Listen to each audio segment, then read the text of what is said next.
Greetings my friends, how are you doing? This is Zed from Zed Outdoors and I hope you're having an awesome day. So today I come to see a dear friend of mine, Paul Adamson. Paul, how are you doing? I'm doing okay, thank you, Zed. So, if you know my channel from previously, Paul made an appearance about roughly 3 years ago. Yeah. And we filmed this very subject that you're seeing in this video about 3 years ago, which is how to carve a Kuksa. Now, it was one of the very few videos at the time that really covered the entire carving Kuksa process in detail. And since then, that video has done incredibly well. It has inspired a whole generation of Kuksa carvers and it's helped a lot of people in their Kuksa carving journey.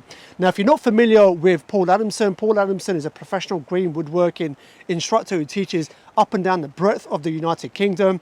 His speciality is Kuksa carving and spoon carving. Now, in this time I've spent with Paul, we've actually filmed 2 previous videos on spoon carving. If you haven't seen those videos already, there will be a link below in the description taking you to those videos where you can see Paul's process for carving a wooden spoon.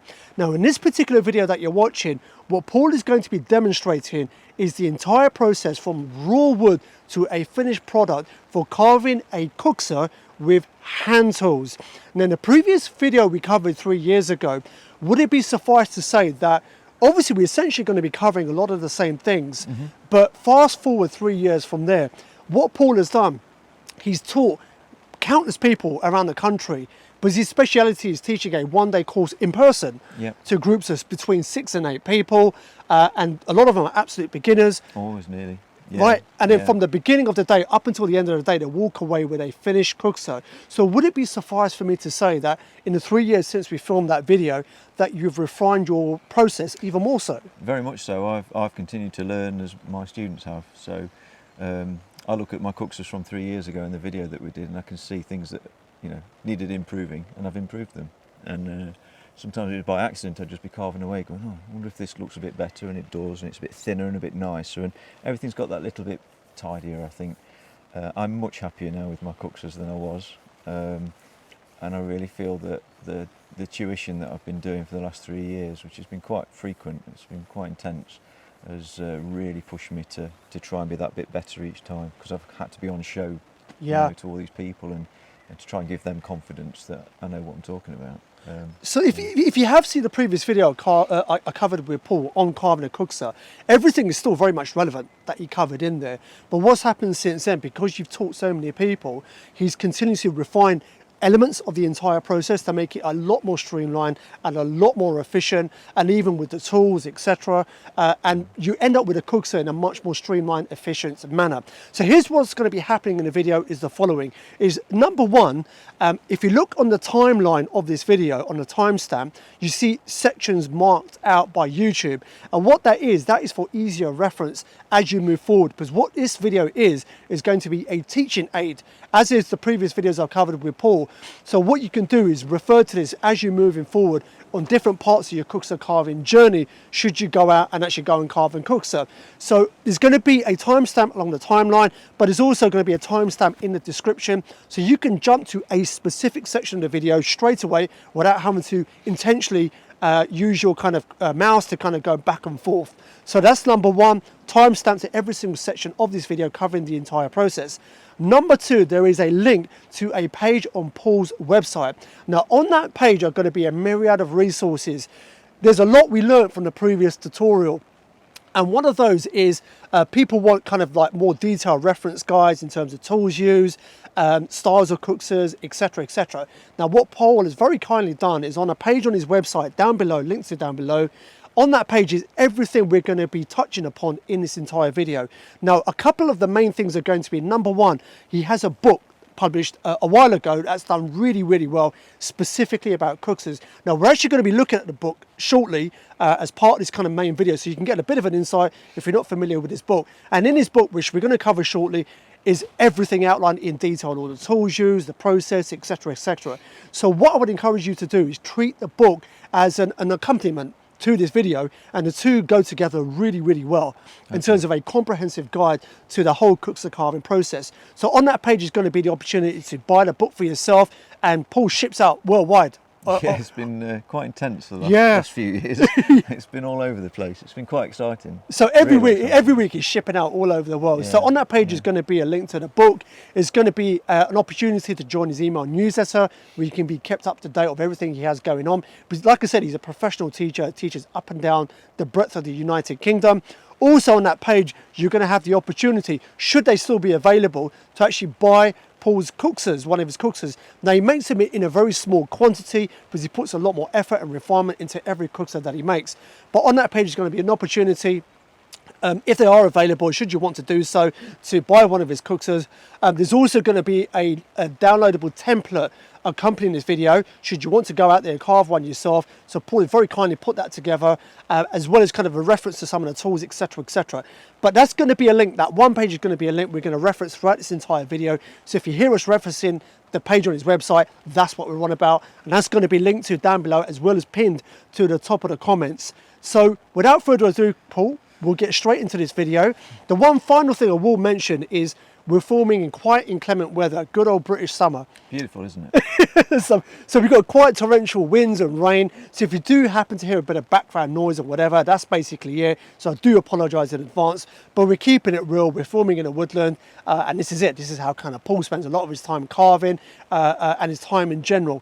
So what we're going to do, we're going to get straight into this video. The first thing we're going to look at is an examples, multiple examples of Paul's Kuksas. So if you're not familiar with his work, you can see up close and personal the kind of work that he does, and it also gives Paul an opportunity to start introducing the Kuksa carving process by looking at a finished Kuksa, and then we're going to get straight into a tutorial. Yeah. So Paul, with your kind permission, we'll get started. Let's do it. So guys, I hope you enjoy the rest of this video where Paul Adamson is going to be teaching you how to carve a Kuksa with hand tools.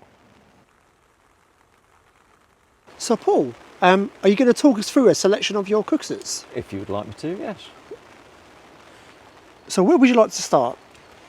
Where shall we start? Well, I'm trying to think what you might have seen last time, to be honest. When I was teaching a lot, and still do obviously, we used to make these sort of cups. Not too deep, not too wide, but you know, it's a decent drink. It's around 300 millilitres, this one.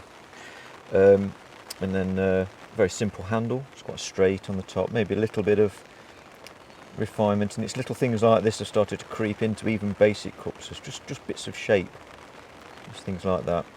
Just makes it nicer to hold, a bit nicer to look at, and just starting to move away. But if you think of a Kuksa that's super basic, that's it for me. Nothing fancy at all. And the coating that you can see is just milk paint. I've used several colours. My favourite colour is the red one, and I've just been sticking to red for the last few years. And I quite like the idea of doing things to a certain standard on a regular basis, and you know, using things that people recognise as something I might have made. And I really like this red colour at the moment. I decided to make a few slightly nicer ones and spend a bit longer, so I normally make 5 or 6 Kuksas at the same time, just for efficiency's sake. So I've got all the same tools out for each process. I'll be drying them all at the same time, and I'll be oiling them and curing them at the same time, and that just means trays of things can be moved around, and I can save time, because it's a long process even if you're quick at this game. It's quite stressful to do that though, and at times I like to just think about one Kuksa and just make one special one, and I've done it several times.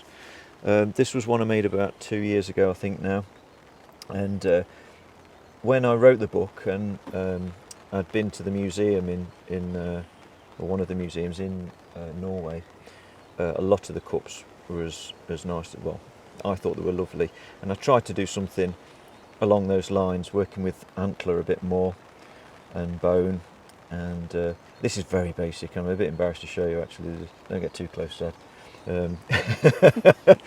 But it was more the form. It was the way that things flow and thinness of the walls. I noticed a lot were quite thin over there and quite lower. So this is the cup that it's my favourite one I've ever made, and I'm definitely going to be making more of them.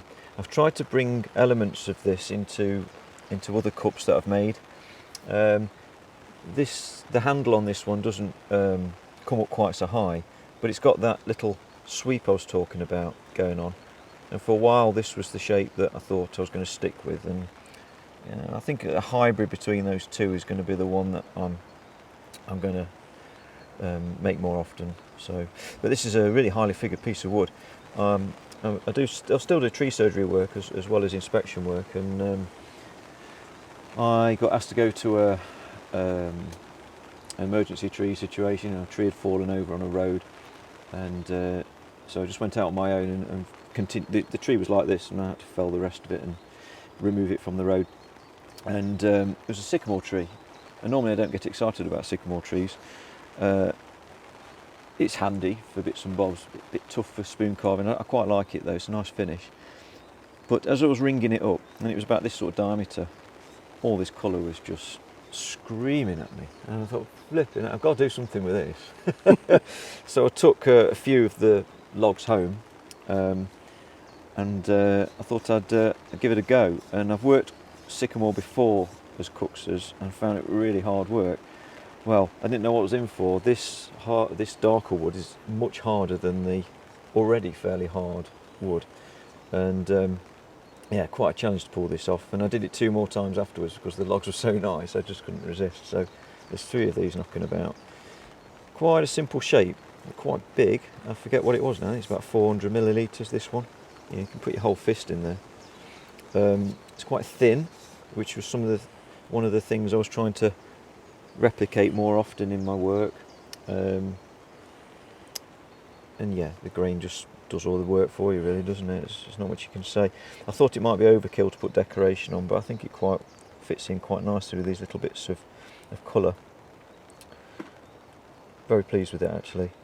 So that's one of the last ones I obsessed over. So that was a whole day of just sitting there on my own, just trying to make it all nice and perfect with no stresses whatsoever, no commitment to make it in a certain time frame. So yeah, I did lots and lots of these ones with the red milk paint. Very similar actually to this one, because this was what inspired the work. But there's something about this one that just sits, I think it's because it sits lower. I just think it's nicer. I got obsessed with trying to make them as big as possible, you see. This is another big one, this is over 400 mil. And I wasn't very happy with it because the decoration didn't come out as well as it could have done, but it is what it is. So what else can I show you? Pretty much more of the same. This is something I've been working on recently quite a lot. I've done about 3 of these now.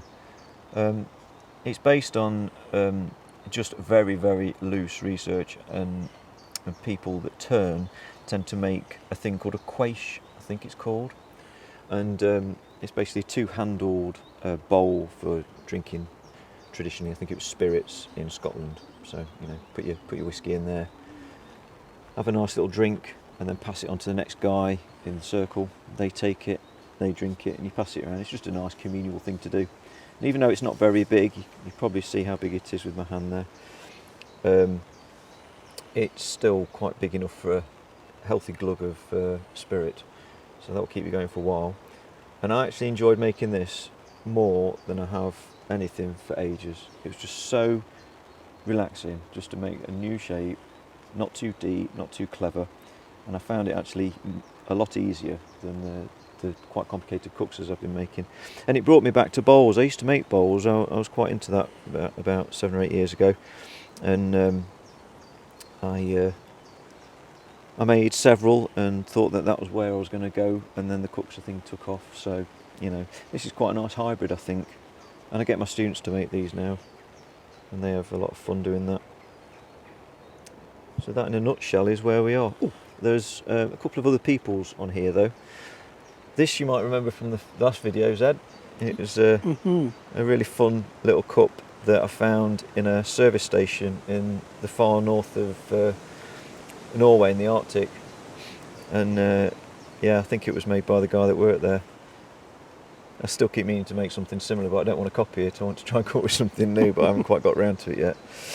And this is one by Martin Hazel, who I seriously recommend you check out. If you check Zed's channel out, he's done some videos with Martin. I think you were making beads, weren't you? Yeah, and also a Kuksa. That's right, yeah.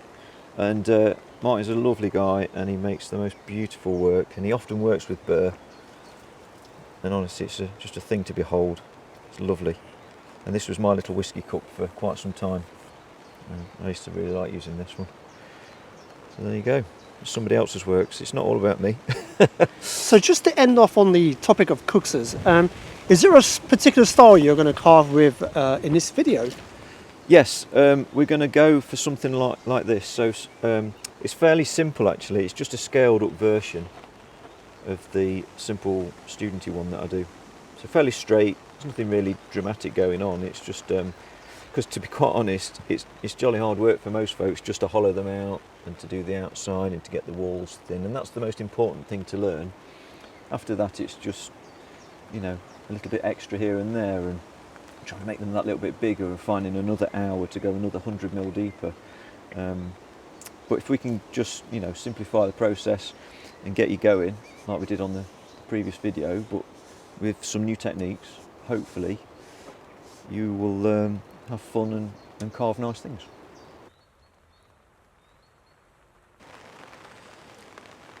So Paul, your Kuksa book, you want to talk a little bit about it? Yes, it's I'm really proud of it. It's a small book, you can see what it is, but it's quite concise. It's got everything you need to know to get you going, everything about tools and techniques, and it's what I made initially to help my students as an e-guide, and it just got bigger and bigger to the point where I thought, well, it's more of a book than anything else. So I chose to publish it, which was a big decision, and I had to make it a lot more tidy than it was for just something that I was passing out to students. And was that your inspiration, just to kind of collate all the information you've been researching? Yes, I gathered quite a bit of information, and the main reason for writing the book and for teaching and for doing videos was I was seeing a lot of very confused people online, lots and lots of very long-winded discussions, always the same, coming up again month after month after month. How do you stop cracks in Kuksas? How do you apply oil? What tools do you use? And it was getting a bit tiresome seeing the same arguments go around in circles and never get resolved. And people who probably made one or two Kuksas standing up, and rightly so, giving advice, but that advice not always necessarily being accurate. And I was starting to get good results with my work, and basically resolved all the problems, I thought anyway. There still are a few problems, but it's not perfect, but I'd resolved quite a lot of the issues and decided to let people know how to solve those problems. So that's I started teaching it, and I had to be absolutely perfect when I was teaching it. I couldn't have anyone confused or not picking up the skills quickly or not being able to deliver accurate information straight away. So I made sure that the course was perfect, and then I wrote the book to accompany the course. And because I had more time, no pressure, and I was sat at home, I could make sure that the words were correct and giving accurate advice. So that's the inspiration, and that's why the book exists. And also you went to Norway on a research trip. Yeah, I did. Yeah, that was brilliant. I just wanted a little bit more information. So I visited 6 museums over there, and that accompanied all the online research I'd done throughout Scandinavia and in America and whatnot. I realised there's not a lot out there, to be honest. But when I visited Norway, I went to a museum where they'd got an archive of Kuksas, hundreds of them. And the lady that curated that collection, she was wonderful, really helpful person. And she let me choose several to look at, and I learned a lot from those Kuksas, and that's why that one existed. I made that pretty much as soon as I got back. And that was where I wanted to go with Kuksas, and I've tried to sort of deviate away from it because I don't want to just copy beautiful Sami Kuksas, but to be honest, that's the shape I think I'm going to go with now. That's the one. So in the book it tells you basically how to make a cup, it tells you how to resolve the problems, it talks about decoration. This is one of the wonderful cups that I found in Norway. Look at that. It's actually a Swedish one, that one, and this is just the underneath, so they decorate the underneath just as much as they would do the top. So that's that actual one there. Look how steep that handle goes. Gorgeous. It's gorgeous, isn't it? And these are just some of my older ones that I was just finishing off one day. What can we show you? So it tells you all about decoration and milk paint and how to create it, how to do chip carving. Yeah, it is what it is. This is yeah, section on tools. It's a good section. You don't need a lot of tools, but you need to have at least a few more than spoon carving just to make life easier for yourself. Yeah, so it's all in there. Tells you what to do, and hopefully it's of use to you. So. Perfect. So as I mentioned, a link below to a page on Paul's website where you can get a copy of yourself of a book, which I would highly recommend.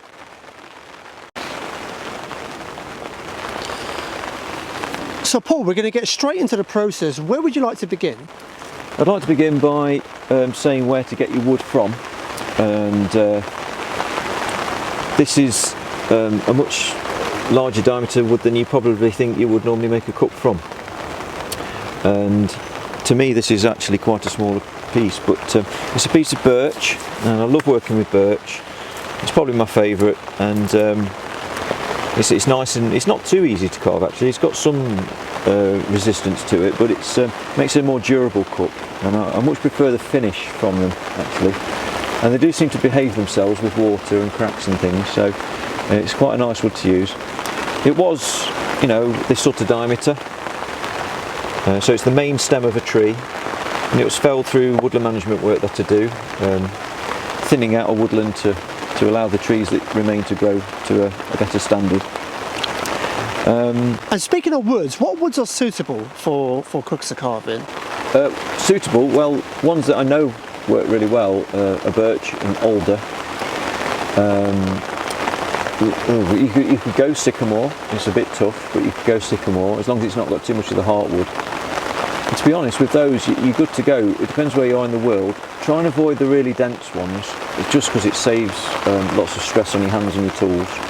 So things like oak. The sapwood of oak's quite easy. It's the heartwood again. It's very slippy, and you can skid off it all the time and to roll the edges of your tool. Ash is too hard, really. So yeah, I'd just stick to birch species, and you'll find them all over the Northern Hemisphere. If you're in the southern, in the equator area, I'm not really sure, to be honest. Whatever's not too hard, I'd start working with those ones. In the UK at least, avoid the really soft ones. Avoid poplar. Poplar can be very easy to carve, but if you drop it on the floor, they can just split into two. I've known that happen. And same with lime. It's gorgeous to carve. It's great for, if you don't want to practice this and just see how bevels work in wood and to move through wood, then lime is a very, very good one. It's very soft and very creamy and easy to carve. It's not furry or anything, but I've found that they're not very strong when you put hot water in them and they expand in size. They can crack. It's just not quite got that strength that you need. So I'd stick to the birch species myself. Brilliant. So with this piece in front of us, where do you typically begin?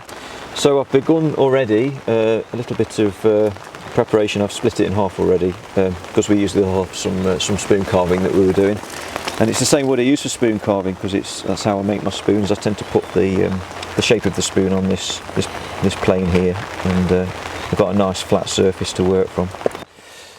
What we're going to end up doing is making a blank like this, okay, and the blank was there like that.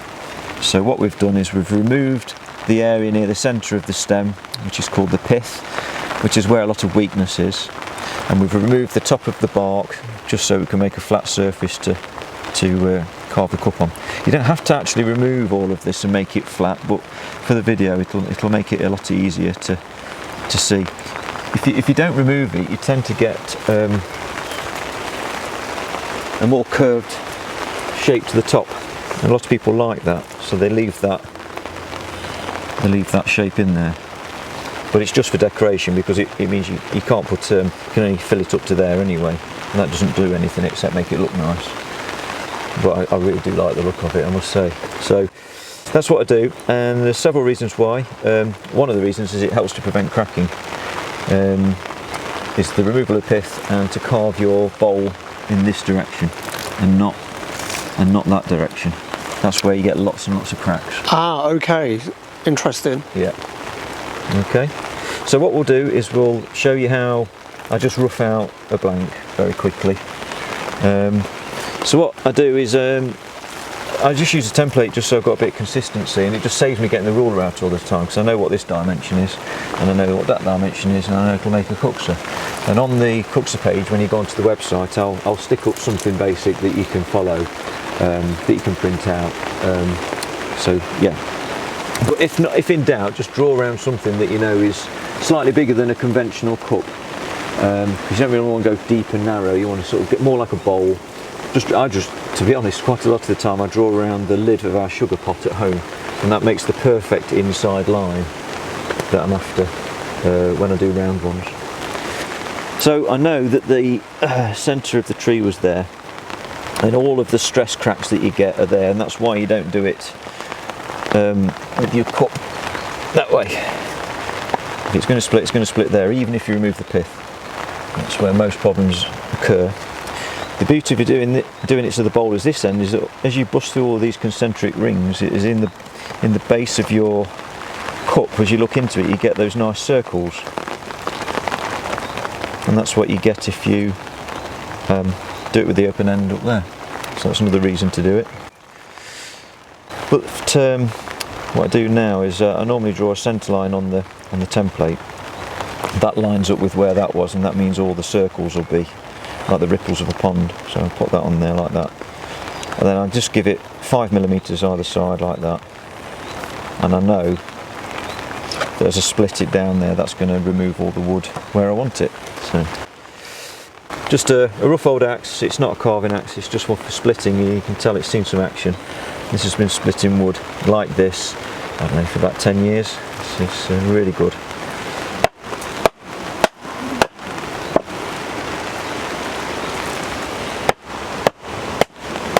So I'm just using a big old lumpy hammer, mallet.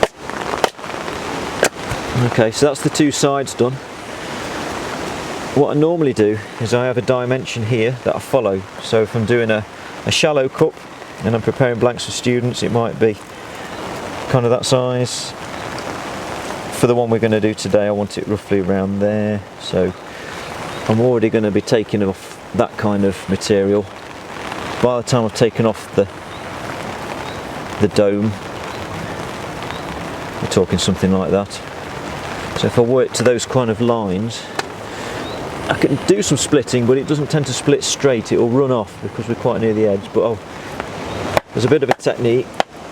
You just start it off. It's not too bad actually. What you can do is turn it round and finish off the other side, and then that normally brings the split back to the centre. So that's that side done. I'll try and do it so you can see.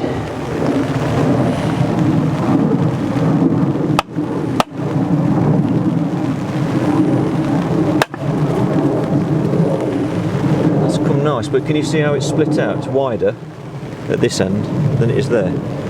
So even though that was a lovely split, it's a bit wider. Now that's going to be an advantage actually, I think, in that we could make it so the handle comes up a little bit, which is always nicer anyway. So I might work with that actually. Yeah. So all I do now is I tidy up the faces that I've split. So I'll get a slightly nicer axe. And while you're down there, we'll do pretend. I wouldn't normally work this low, so I'm going to just drop my knee, and you can just start to clean that face up with the axe, just following basic techniques that we've covered before.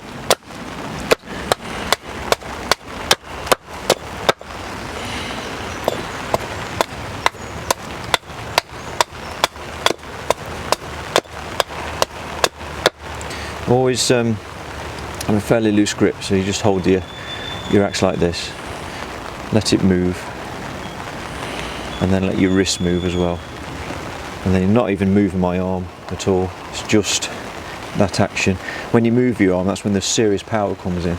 That's when you can combine all three, your arm, your wrist, and the movement of your fingers there. It's got to move through an arc. If it doesn't, then you're struggling. Don't just hit it like this. Everyone does. The minute they relax, it's so much easier.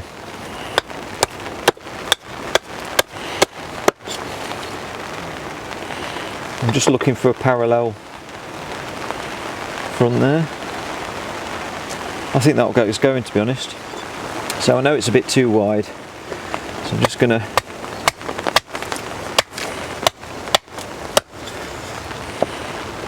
chop those off.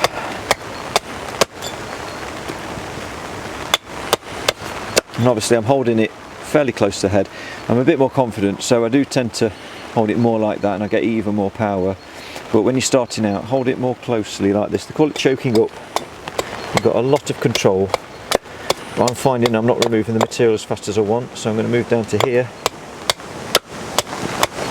And I feel like I'm making more progress, but please just use the skills that you've got and don't rush into this, because this is where you remove parts of your body. You don't just cut yourself like you would do with a spoon knife or something. The bottom surface, I've got this little knot, but it looks like it's coming out now, so I think it's just going to be okay. We can live with that. Don't believe what everyone says. You can leave knots in woodwork, and I often do. It just means a little bit harder work to work around them, but it doesn't necessarily split because the knot is there. I've got several I've made in the past that demonstrate that. So I need a flat base, so I want it to sit nice in the next device that we use.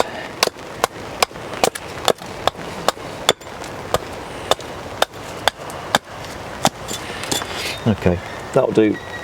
That's a blank, so we'll draw the picture on and then we'll be able to see how much more material there is to remove. So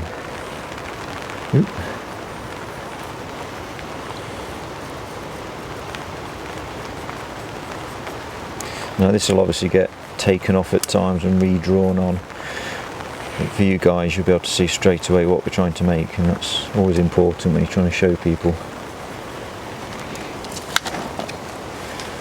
And the low spot is going to be roughly across that centre line, so the handle's going to be slightly higher, come down and then level out, I think, on this one. What I like to do is to have cupped sides. Just looks nicer if it comes in, but you can just go straight up, so you can come up like this and then go straight up. That's one way to do it. Much easier to make them like that, and the same at the front, but I've come right round at the front. If you see little things like that, that will add an hour on, just removing all that end grain there and curving it round. And likewise you've got to follow it, you've got to undercut, so that's even more work. It's little things like that that mean it might take you more than a day as opposed to half a day to make one. The overall size is another thing that increases the time. Putting this handle on here, all that wood has got to come out from a log that big. So it's deciding your shape that's going to decide how much effort is involved. So that's what I'm thinking now, you know, got to do a video in a pretty short time, so I'm trying to think about little things that are going to slow us up. So Paul, what's next in the process? Next we're going to start to do the outside shape. What I like to do is do as much of the outside as I can, and then I use that as a datum to set how much hollowing I have to do. It's a lot of people do the hollowing first, and there's nothing wrong with that really. It's just that when you've already hollowed it and then you do the outside with the axe and you're whacking away, if you're not careful with your axe blows and you're not aware of where you can introduce stress, you can just crack them in the carving process way before you dry them or use them. If it doesn't look cracked, it often will be anyway. Just it'll remember where your axe blows were slightly less accurate or were a bit too forceful, and you won't see the crack until it starts to dry, and then it'll crack. So is this because when we filmed the previous video, since then obviously been inundated with comments from people using the process, and obviously we'll be covering it throughout, but probably the number one issue people have is cracking. Yeah. So you're saying obviously it's in the axing process where a lot of that can actually emanate from. So think about cracks as the most important thing. There is absolutely no point making a Kuksa if it cracks. There just isn't. You're just wasting your life. So the whole process is designed to avoid that. In very rare circumstances it still might happen, and it's quite unpleasant, I can assure you, because it's character building.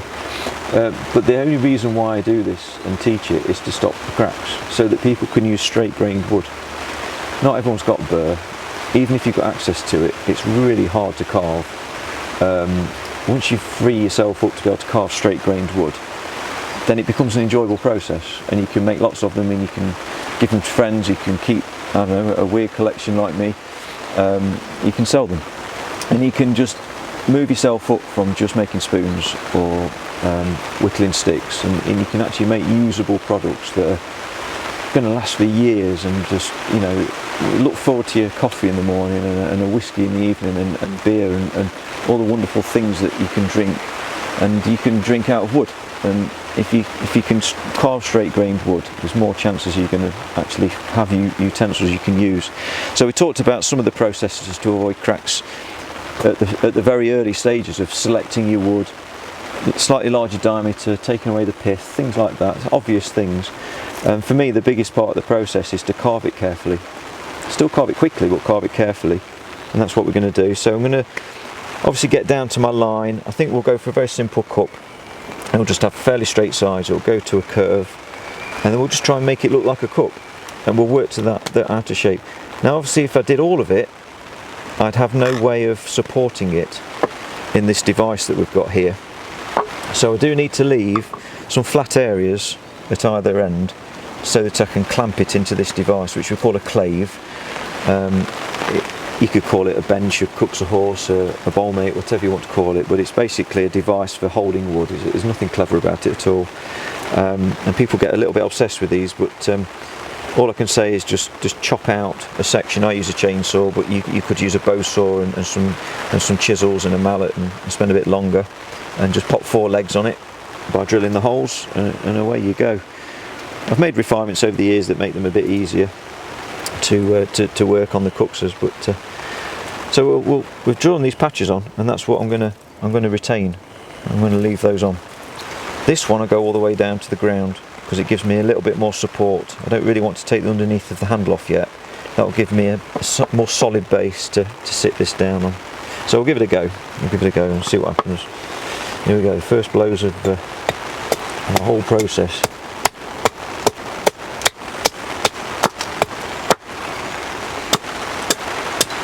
The underneath, I can start to form that rounded shape just with a big fat bevel like that. So we're going to do, and then we start to get the shape that we want. Then we can make it rounded or bring it round at the front or whatever. So that big fat bevel, we're going to just get it all the way down to the end there. Same on this side.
So I'm always looking, turning it over, trying to make things symmetrical, taking the same off each side, trying to keep my angles the same.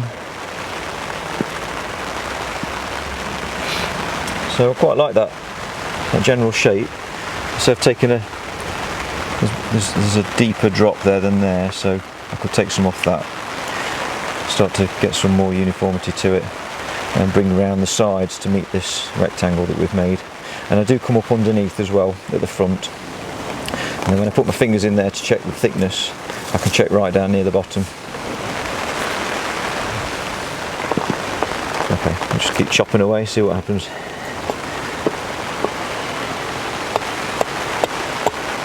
When you're working close like this to a line and you want to be accurate, start off gently like that, just feather it.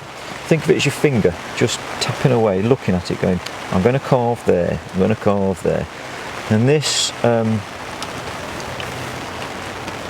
section right in there, just keep aiming for that all the time with a nice light blow, choked up on the axe, just using the top sort of 1.5 inches of the blade. Just tap it in there, then bring up the power, and away you go. And that's how to, and the best thing to do is keep your elbow tucked in, and then it goes down more of a straight line. If it's like that, it tends to wobble across, and you'll see that I clipped the line very slightly there, which doesn't bother me because it's oversized anyway, and that was because my elbow wasn't tucked in properly. So you start it off nice and slow, you can get it exactly where you want it, and then just bring up the power, and it comes off in a nice clean line, not far off from our rectangle. I think that's a wide enough bevel for now, and I'll just work down this seam because that's nice and easy to work. So make life easy for yourself if you can. Which means that will now come off a bit easier because we've got to tidy it up to that rectangle.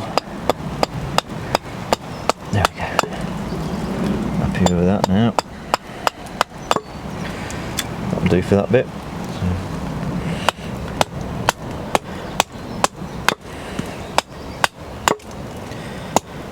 This can all come off to there.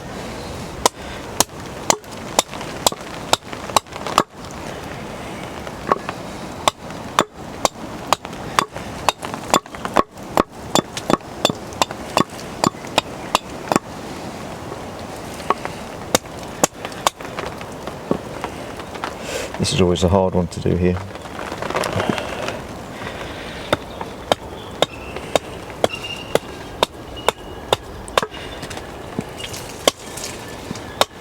You're working blind, and you have to be quite bold to go with it when you feel the flow. There we go, it's getting there, isn't it? A bit more to do on the bottom. Just bringing that roundness into it now. It's quite tempting to go all the way back here and start your angle from there, but you'll get a very shallow Kuksa with not much base on it if you do. I always just try to take off the least amount, you know, about this much. If you start coming back here, it starts to make your Kuksas look a bit weird, to be honest, because by the time you've taken all the material under the handle, you just end up with this very small base, get a bit tippy. So this way you get a nicer base for it to sit on. You can always take more off at the end of the day. You're just trying to reduce the need for the axe after you've hollowed. And in fact, we won't use it at all, more than likely, other than to do the safer areas around the handle.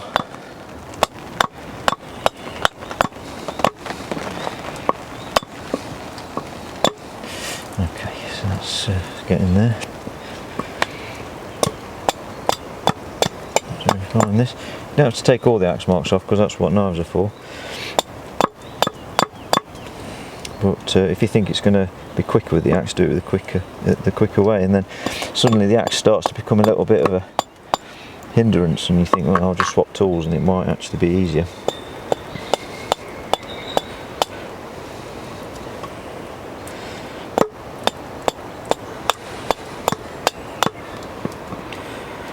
Okay, so these areas here, I still want a reasonable patch to clamp it in, but I only need it for I only need that face there, I don't need all this bulk. And if I can get this material out, I can go around with my fingers and continue to check that thickness, and I'll have saved a bit of work for later on. I won't have to use the axe. So that's what we're going to do next. We're just going to prepare it first with some axe blows. So this is what I call a curve, and you can only go so curved with an axe before the back of the axe hits the wood and you can't go around the curve anymore.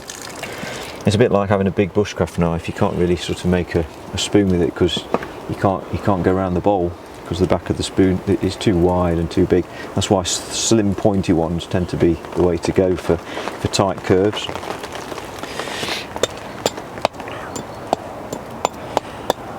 Let's try and get the thing going. There we go, we're in.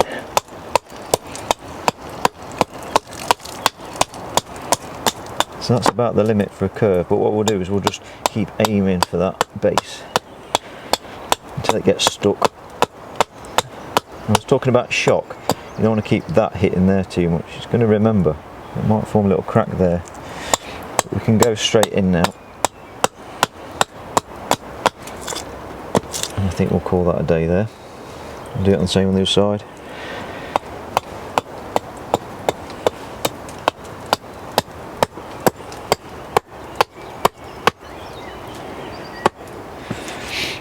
Let's take some of that off.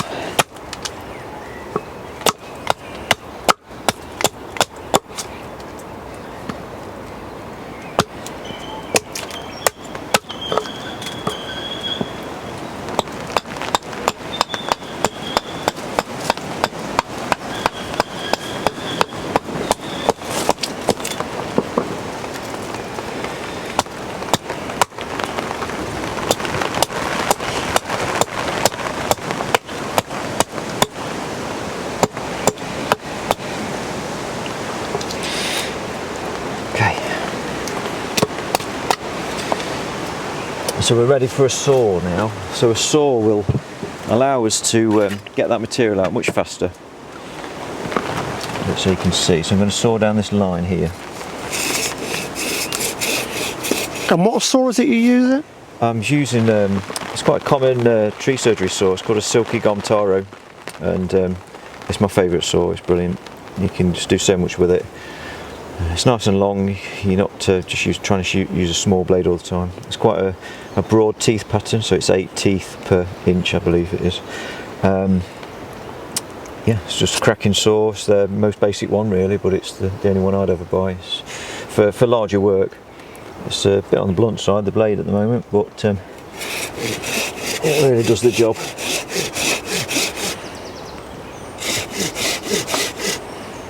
So somewhere near that handle there will stop.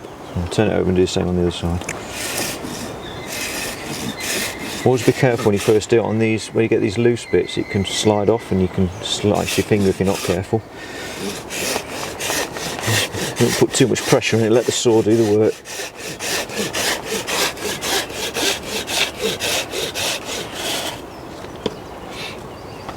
So, tricky bit now is to get these bits out.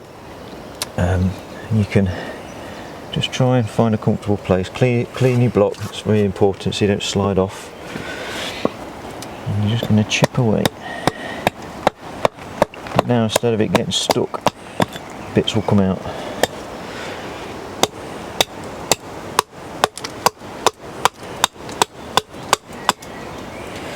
So one facet down there, one down there, and one down the middle. It's always much easier to work in thirds like that.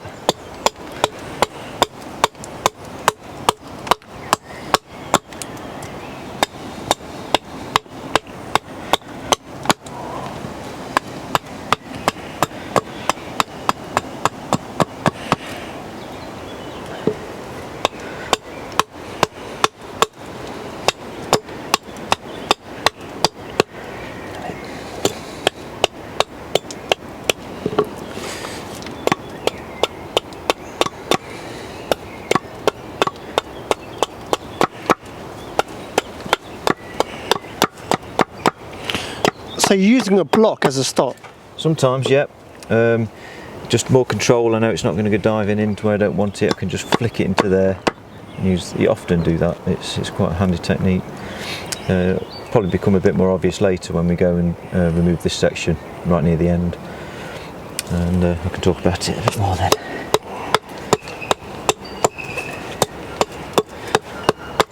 Okay. I mean, this is so easy to do with a knife now, that you just clean that up later, but the bulk's out, and we will be doing it with the knife on the outside before we do the hollowing as well. So yeah, do the same again there, but I leave all this on. That's just a nice big healthy stop, which is going to up against there, and happy days. So same again. So now we've got a little bit of shape to it, we can hang it over the block. Sometimes helps.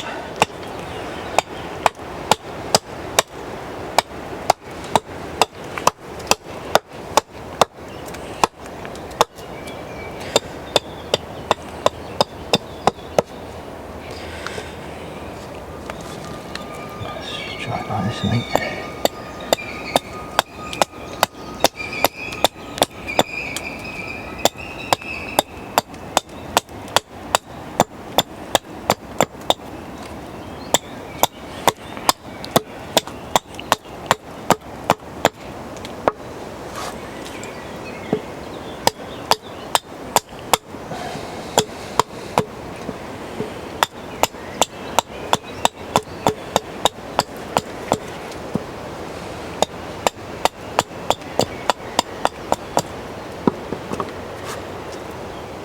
Right, let's just have a look at it. So, remove the bulk, it's fairly much the same on both sides. It's starting to taper in.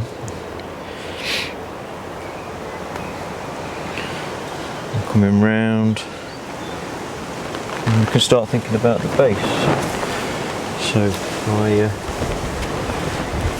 got my pencil, which I can never find. If you ever come on a course, you'll see me looking for pencils. And draw a bit of a line that kind of marks the centre in general.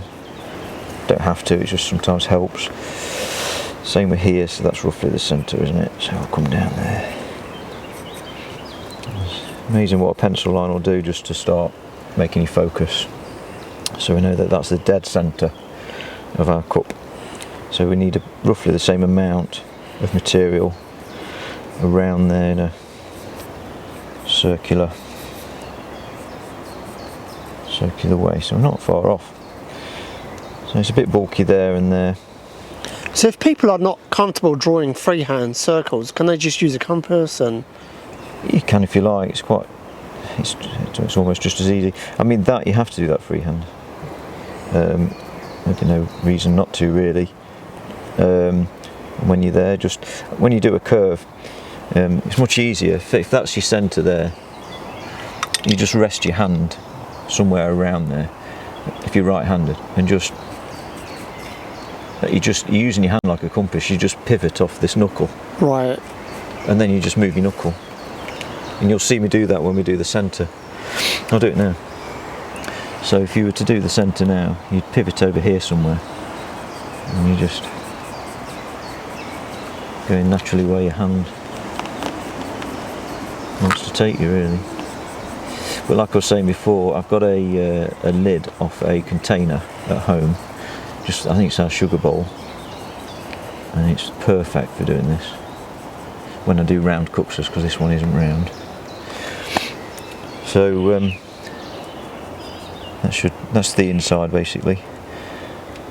That's a bit oversized. I want it about half as thick as that at the end, but that'll allow for mistakes and whatnot.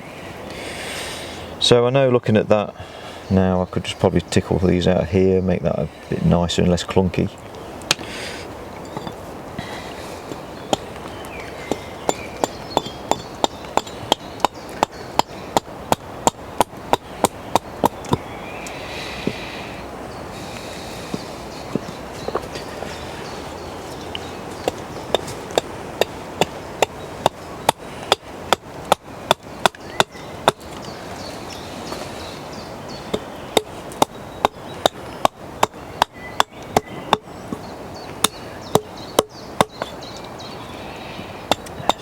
Helping to get to that final shape.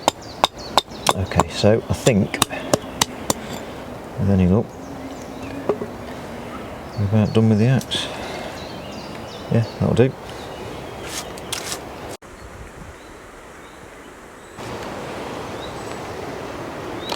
So Paul, what's next in the process? So next we're going to refine the outside. So we've got all these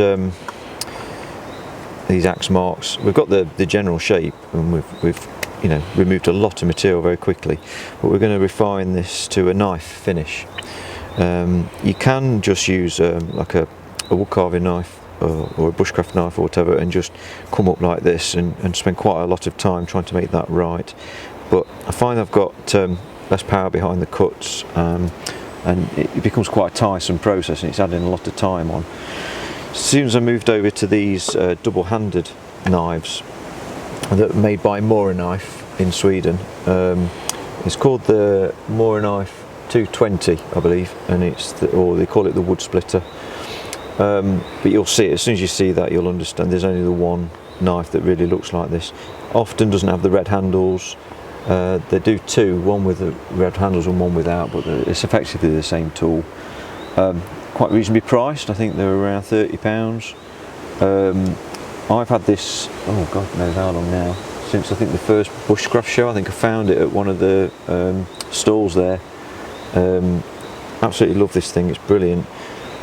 People often think of it as a poor quality tool because they refer to it as a draw knife, because it's not very long, and because it's got two bevels on it, like a conventional Mora knife, one on either side, flat Scandi grind, that it digs in, it goes down into the wood, it doesn't slide across like a draw knife would, and it feels awkward to hold on to.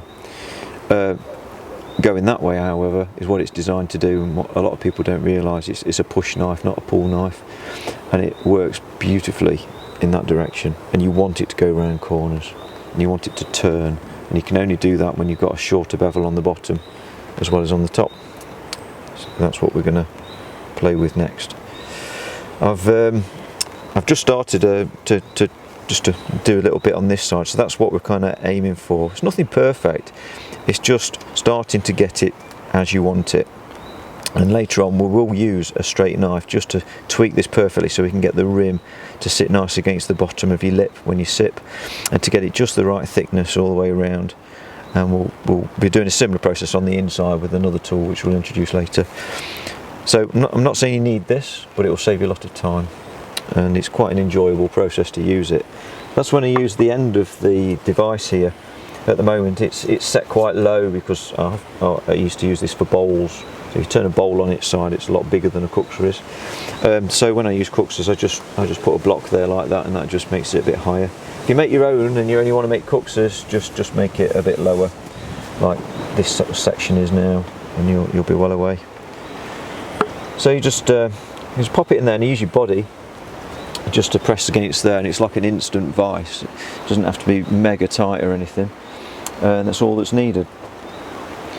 You just put the tool on. This will work from the high spot, so that's the high spot, that's where the apex, if you like, of this circular part is, and then you just go from the top, working down towards the end, and add a slice. So don't just push with it.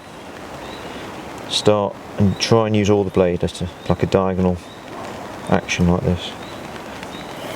Don't take too big a bits, just get used to how the tool wants to cut, and then just add that extra little bit in as you want to. I don't want to take too much off there because we're quite close to the limit anyway, so it's just a case of tidying up on that section. Sometimes you take more off.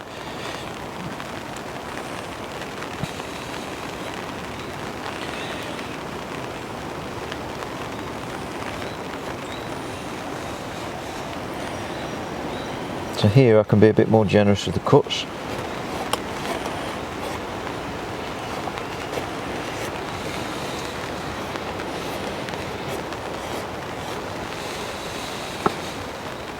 So the whole time you're being mindful of the shape, the overall shape, yeah, and not cutting into it. If you're happy with the shape as you had it from the axe, you'd only be concentrating on surface finish.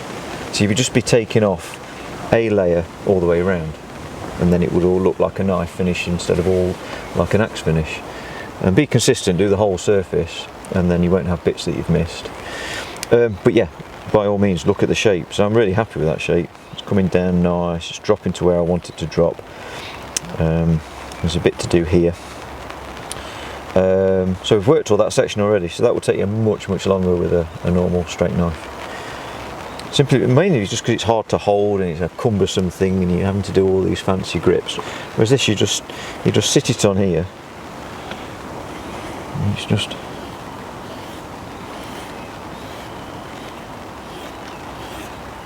happy days, and they're super thin. They're really thin ones, but you can take much chunkier bits off if you want to.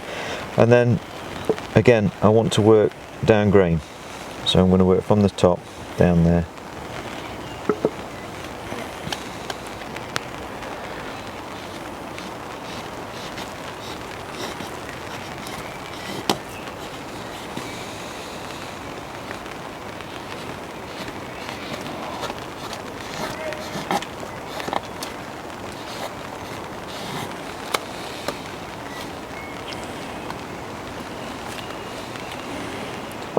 Just come across here.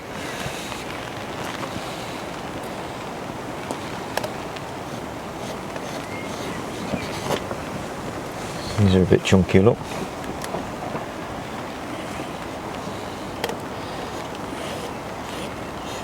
But it is a knife at the end of the day, so you know, best not to take too much, because you could ruin your edge. And you'll see it every now and again when I've been using it, I've been getting little lines up here, and that's because the edge is starting to roll a little bit. So it really wants to see a grinder rather than a stone next time I sharpen it. Okay, start thinking about this final rim. Even though we're going to finish this with a straight knife soon, it's nice just to get the worst of the material off. So there's less to do. So that's all the outside done for now. I'm going to rework this section. We use this similar technique to remove these flat spots later on, but we won't be working on the end so much. I've got a new fancy way of showing you that. So, right, so we can go straight on to hollowing now. Same block that you used on the end you can use to initiate the space. Now you could make this space exactly the same width as a Kuksa plus a couple of wedges, but I find having that extra bit of space means that when I swing an axe I'm not hitting my hand against here all the time. It's quite a tight space to work in, and then it can double up as a spoon carving bench as well. So because you often tend to move around and do different things with spoons, longer handles and big serving spoons.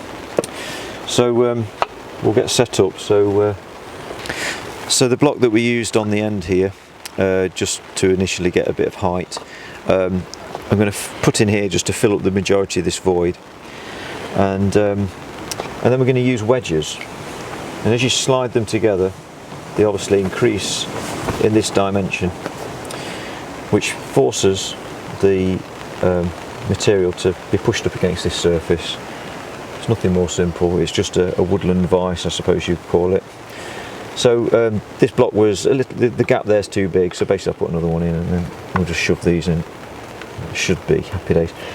The only way that this works properly is if these surfaces on the end of your block are nice and flat and reasonably parallel, and it can sit down on the base. So I just give that a little bit of a tap there, and then we'll offer one of those in, pop a leg against there, and give that a bit more of a whack. There we go, and that's all complete. Just one quick question, and this is actually also for myself, is there's a contraption I saw Lee use many years ago called, what's it called, super jaws? Yeah, they look quite handy actually. Like little vices and stuff. Yeah. So things like that are okay as well, aren't they? I wouldn't hollow on one. What we're going to do next, I think they're a bit wobbly, okay, and a bit noisy and a bit flimsy, but for general work, yeah, it'd be fine. If you're just holding something for a little bit while you cut it, no problem at all, but I don't think I'd want to hollow a huge Kuksa out. Okay. I've not tried it though, so I'm not sure, but from what I've seen, you know, it's a bit like a workmate, black and nickel workmate, so it's a bit on the light side and they might bounce around a bit, whereas this way is an absolute ton. It's a nightmare to lift it, but once I know I'm in place, that weight's to my advantage. Perfect, thank you. Okay, so we'll go on to tools then. So hollowing used to be you know, probably considered the most difficult section of all of this. I think now it's finishing it to a nice thin wall. That's my most difficult process. So hollowing's quite fun, and hopefully if you follow my procedure it'll be fun for you.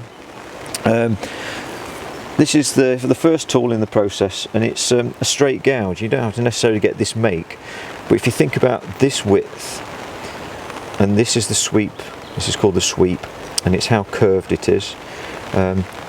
This particular manufacturer, File, they're called, PFEIL, it's a Swiss make.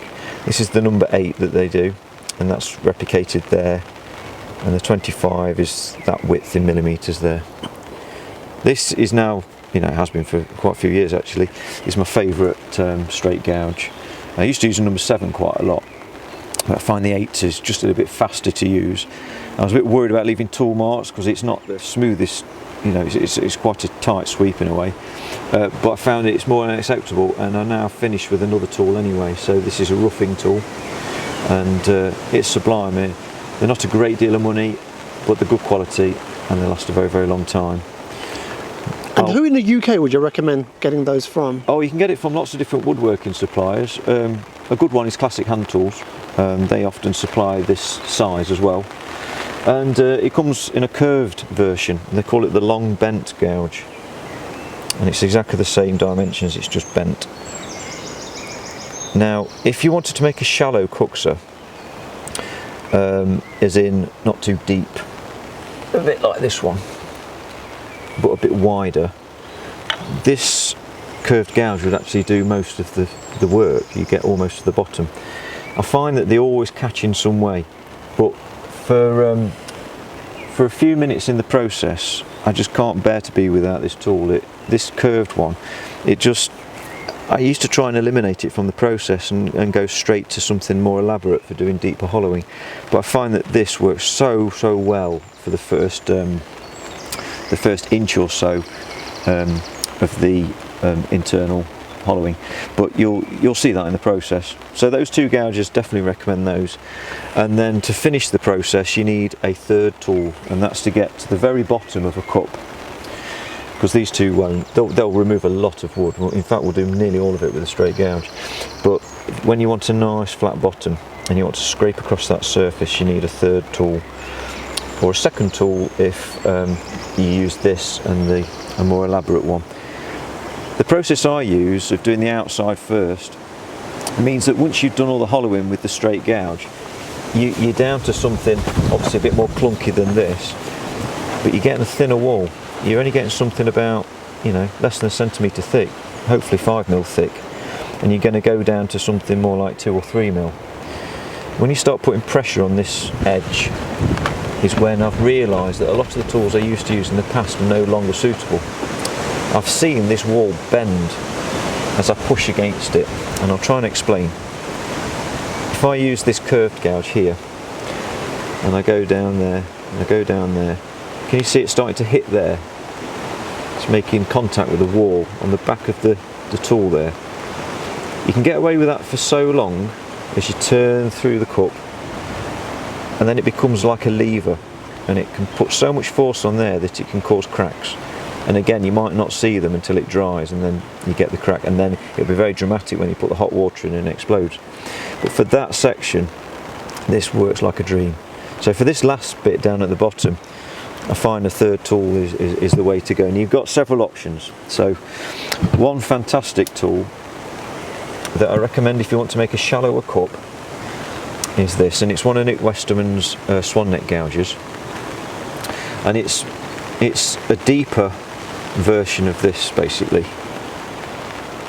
So once you've got your bevels lined up, there's more clearance there at the back of the tool, so you can go down, go down, go down, go down, and you can go across the bottom, and we're now going across the bottom, but can you see how the tool's hitting the rim there? Now you're going to get away with that on this one because it's quite a shallow Kuksa, and you can cut across the bottom and happy days, as long as you're aware that that's rubbing, but it's not using it like a lever. Deeper cups on the other hand, you go down, you go down, you go down, lever, it's being a lever, and it's just going to, I've watched it just cause all sorts of problems, but for shallower cups, by all means I recommend this. It's a beautiful tool, it works so well, the bevels are just set perfectly. And once again, that's Nick Westerman. That's Nick Westerman's, yeah. There used to be a tool, well, still is a tool, called a dogleg gouge that Hans Carlson devised. That's exactly the same as that, in that it can go right down the side, right across the bottom, but it will do even deeper cups. The problem I found is that there's always a point where the lever problem happens again. This is only if you use my process. If you hollow first, like it's a big hollow block, you can use any tool you like and you won't cause these problems. You've just got to be very careful with your axe on the outside. So they're all beautiful tools, and I'm not trying to, you know, swing one way or the other. But so I found the dogleg gouge with a bit of a problem. So I've gone over to Twca cams again, and I used to use these. I think we did it on the last video, didn't we? And I used to use 50mm ones, which were a bit too broad for the cups I was making at the time. I found that they got stuck, and this is a 35mm one, which means that dimension there. And I started out with a 40mm one, which is this one, and that used to really get in there quite nice. It was just the right width without this tip hitting the side here and catching. It just did the work beautifully, but I noticed that the bevels weren't as rounded as they could be. So I've got this chap called Miguel in Portugal to make this one, and it's all rounded all the way around, you see? And it sits just like my favourite spoon carving knife. The bevels are very similar, and this turns through wood beautifully, and so does this. So this at the moment, and these videos do change over time, is my preferred tool for that last bit across the base and go all the way down the side, all the way in that corner, all the way across the bottom, and at no point does this touch the side of the cup. So that suits my method, and I can go for most areas with just this one tool. So that's the one I'm going to play with today. So just to recap, your preferred tool for your particular process is a 35mm Twca cam. Yeah. From Miguel of, is it Belzebu Craft? Yes, yeah, that's his company at the moment. So a link to that, well, it's obviously the links are in your book, but also on the page that you've set up as your central resource. Yeah. For the Kuksa carving. Excellent. Yeah. And just one quick question. Obviously, to remind people that obviously when they typically buy the Twca cam, it doesn't come with a handle, does it? No. So they need to attach your own handle. Yes, very simple process. Just get yourself some nice straight wood, and if you're into chair making and all that kind of thing, you'll understand the process of getting some ash about this diameter and splitting it in half, or maybe a bit larger and making quarters. And that's all this was. This was a quarter of a larger log, and just you can either just use your normal knife for quite a long time, or you can sit at a shave horse and just make these nice long facets all the way down. Then it's just drill a hole and put some epoxy resin in there. And the reason for the long handle, for those that may not be familiar, is for more leverage. Yes, you'll see when we do the work that it's more comfortable to hold it like this than to be like this. You just relax more, and you can twist, and you can turn, and you can lever, and you can use this as a pivot. That really helps. So very usable tool. I really like Twca cams in general. And if you're after Twca cams, another maker is Nick Westerman. He makes the 50mm at the moment, which is great. If you do wider things like this, that would be perfect. So yes, there are other makers of Twca cams out there. So who else have we got? I think that's about cool. We can talk about the Scorp. So this is what I finish all my cups with now. I can get a really good standard finish with just the Twca cam, but this is much nicer. It's not as strong, if you like. Again, it's another Nick Westerman tool in collaboration with Lee Stoffer, and it's just great for just scooping out those last few bits that really annoy you, and for tweaking the thickness. So without this I can't make thin Kuksas, because that just doesn't have the same control across this edge here as the Twca cam. So it's just a fantastic little finishing tool. but it just means more tools, more expense maybe. So for the beginner it might put you off. But if you just wanted to make a functional cup, I'd say buy a straight gouge and buy a Twca cam, and you're probably good to go with those two tools there.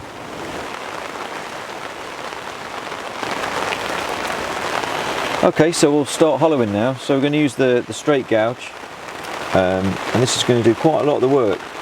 The first few stages in using it though could introduce cracks into the ends here and here.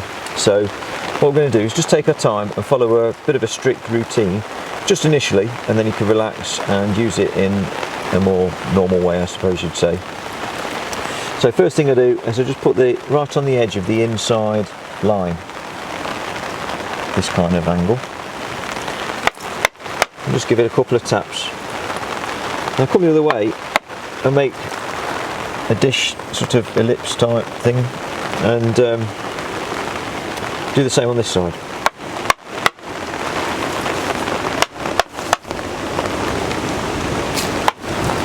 Okay, what we're going to do now is join the two up and make a trough.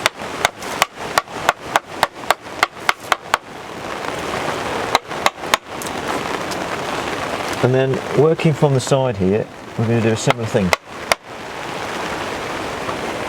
And you'll see why we do this in a moment. You see how that crack just suddenly went and joined up with the first one, and that's all come apart. So if I was to do that there, when these two corners go into the wood, they cause the crack to run all the way out the wood in both directions. So you must always work towards each other initially, like we've just shown you, before you dive in this direction. Once you've done that twice, all the way around twice, then you can start to just come down to the centre from the edge. And this is just one of the problems you've got to deal with because you're using, you see the crack?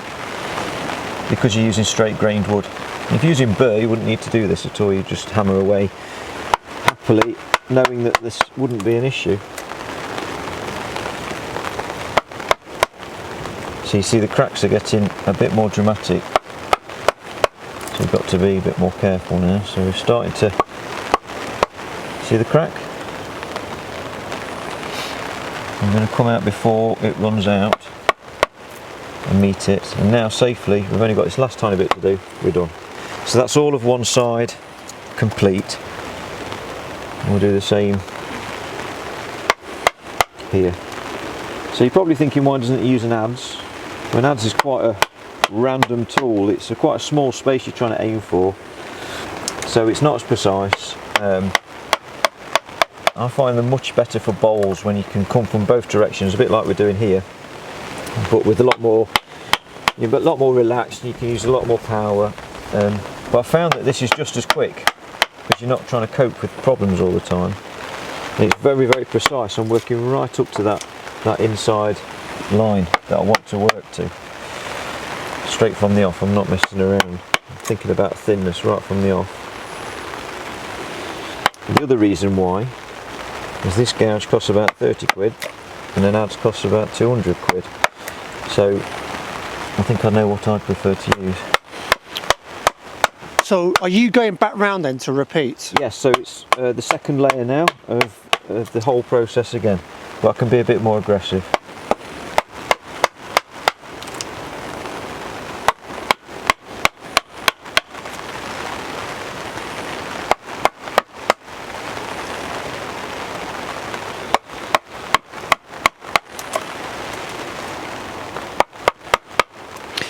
Is this also potentially a time where people typically develop cracks that manifest later on? Only if you don't follow this process, yeah. As I showed you those cracks starting and coming from the opposite direction to stop it. That's the only way that you're going to get the cracks, yeah. Another thing that might happen is you might go vertically like this, straight into the thing, and chips wouldn't actually be removed. And all you do is get the thing stuck.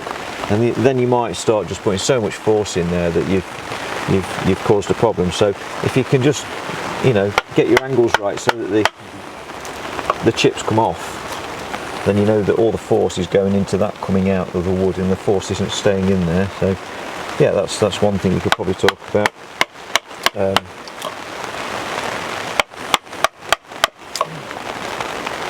And it doesn't take a lot of force. You can, it's only a lightweight mallet. You could just use a baton, you know, just get something similar diameter to your wrist, and just thin out one end with your axe so that you've got a handle about that diameter, and then just use a baton, and that's what all my students normally use. I'm just using a posh one today just because I can, but it doesn't work any better, to be honest. Okay, so we're about there now with that. So that's 2 layers done. We've got control of it now, and now we can really go for it.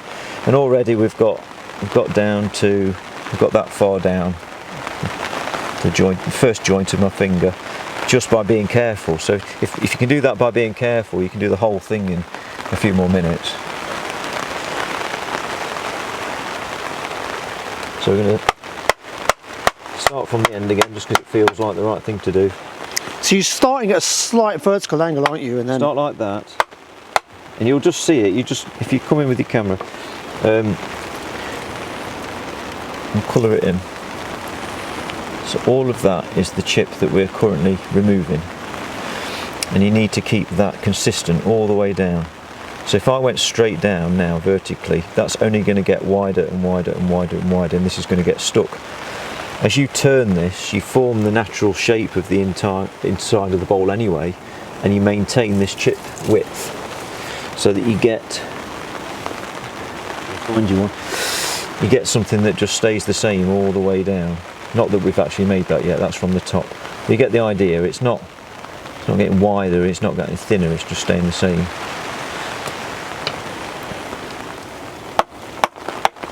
The tool will naturally move over anyway. It doesn't want to get stuck, it wants to escape the wood.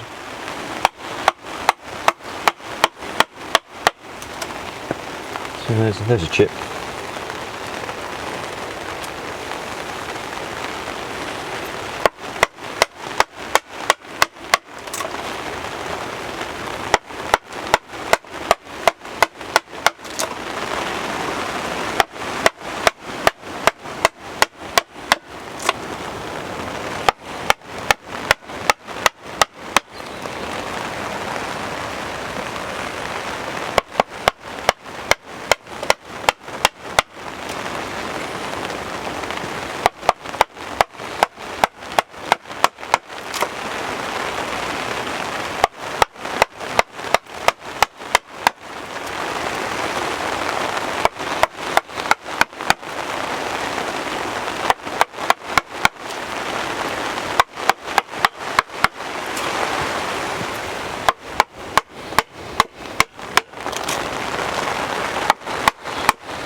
See the colour change. So we're going into the heartwood now, the darker section. Don't always get it on birch. I was quite lucky with this piece. So obviously that sycamore cup that we talked about at the start of the video, that was just full of the darker stuff, and made a beautiful cup. Anyway, making good progress. I'll just keep on chipping away. And soon I'll have to start thinking about how thick it is and measuring it with my fingers. They're still really chunky.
So we've done all this with a straight gouge. How deep are we? Let's check that. We're only about that deep. Still quite good though. So you can measure the bottom now. Let's just check. I'll just sight it down.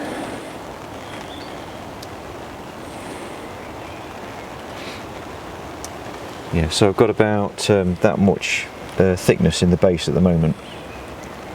So the gouge is going straight down, going across, going across, going across, and then the back edge is starting to make contact, and that's the thing that we were trying to avoid, particularly on these side bits here, because we've got no, at least at the ends there, we've got support. So whatever tool you use, just try and avoid that, whether it's a bent gouge, a straight one or whatever. But to give you more room, what you can do now with a straight one is to just do another sort of divot like we did at the start of the process, and just make a hollow away from the edge. So that's the edge, away from the edge there. You can go in from both directions and make a hollow. I can do that again and slightly widen it.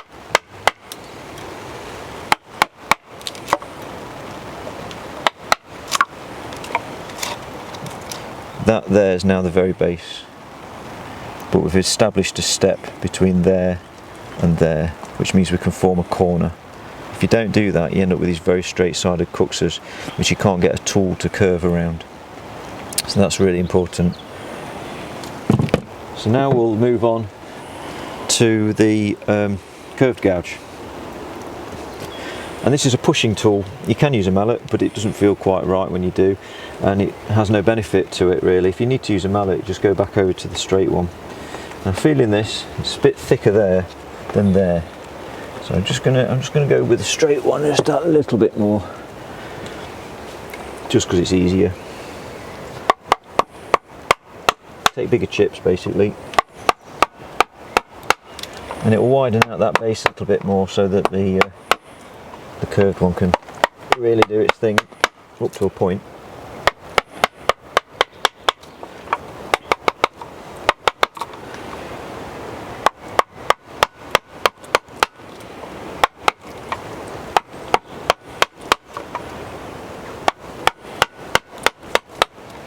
The end grain, which is where I'm working now, and that is as well, they're the most difficult bits to carve, so you might as well use the advantage of a mallet and a straight gouge rather than a pushing tool there. So get that down to roughly where you think it needs to be.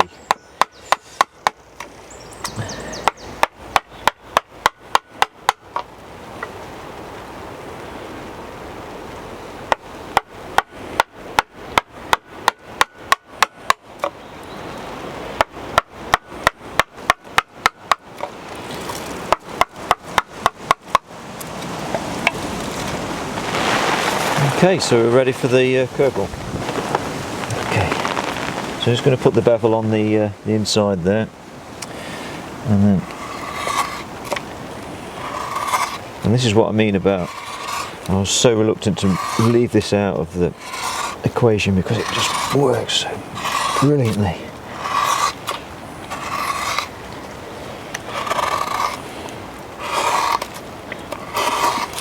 So you're approaching it from a slight angle, rather than top down, kind of straight down. Straight down to the centre. Yeah. So if that's your centre, work your way around, always going to the centre.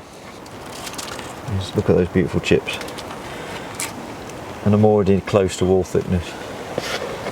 So if I just keep on, I'll have to keep walking around, I'm afraid, but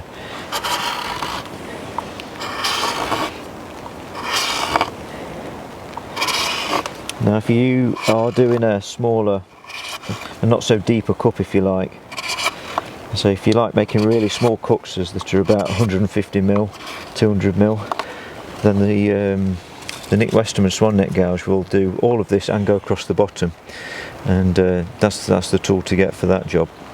If you want to make deeper cups, or ones with a slightly smaller diameter at the top, then I find that a 3-tool process works a bit better. You could just use this and the Twca cam like we described, but I'd rather have this for this process. It really speeds up the job and it's a joy to use.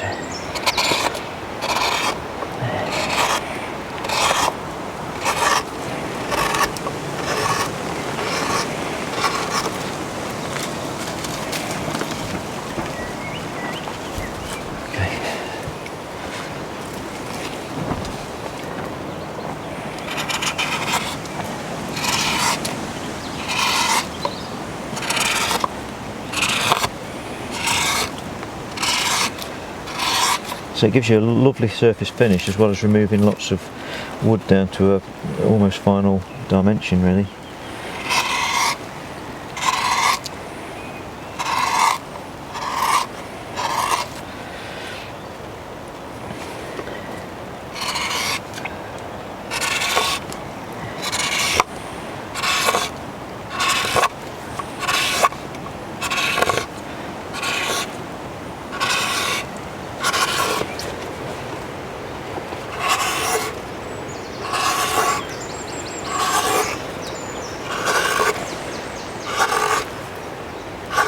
And at no point do I go much past that. You see how it's making contact now?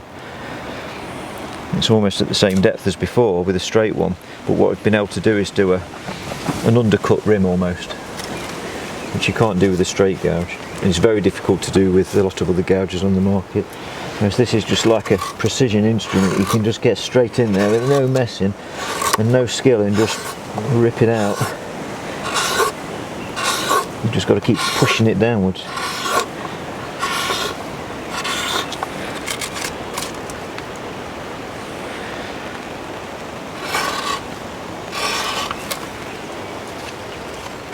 And it's all the time, it's widening that base and making it much easier for the next tool to get in.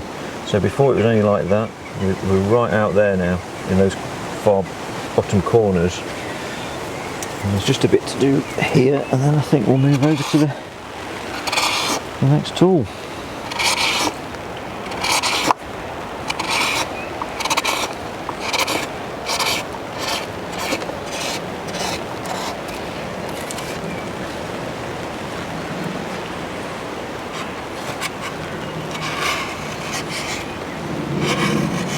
Slightly different technique. It's a good way of just nipping it down, but you don't really want to keep doing that because you can see you're getting all these, you'll get all these problems, which we can talk about later.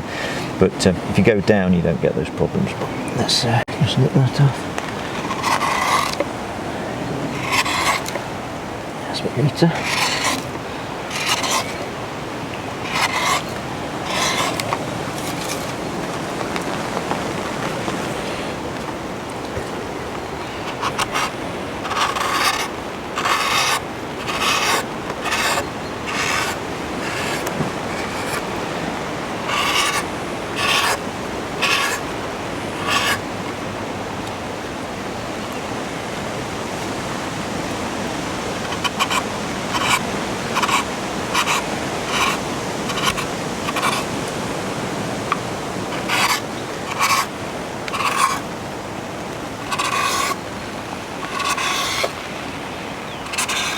Always nice to go a bit more undercut, more in than vertical here, because it makes the handle so much more comfortable if you match that on the outside.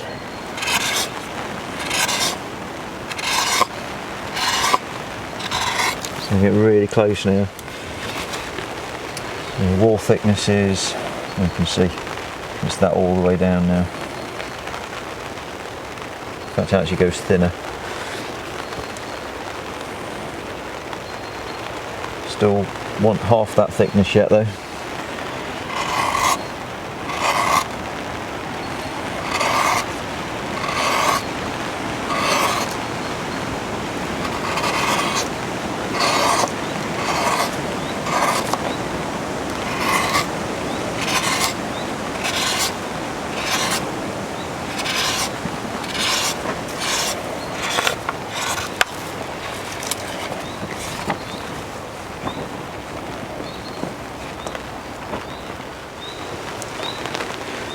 Well, hopefully you got the gist of that. We've used just these 2 gouges. So this did most of the removal, and this refined it and made it a nicer shape, and also continued to remove the material. And just with those 2 tools, we've got all this out. So there's a lot of material there. It's already a really good size.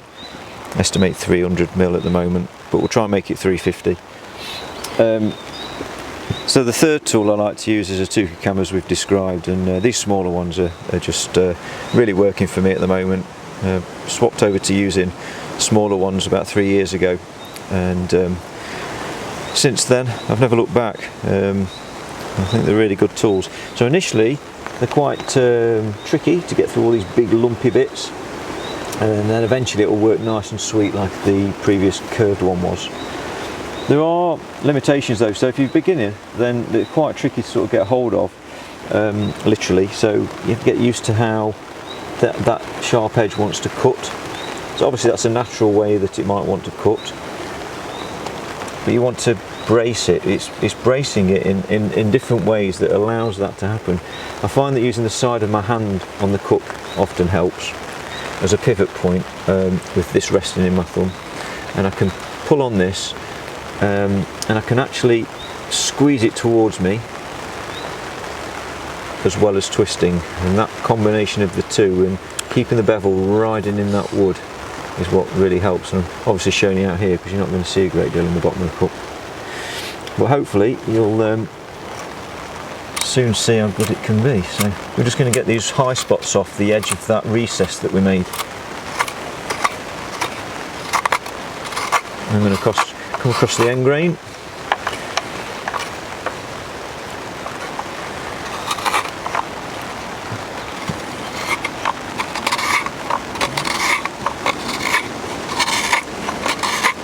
And get into that corner, which then makes space to come across right across the bottom.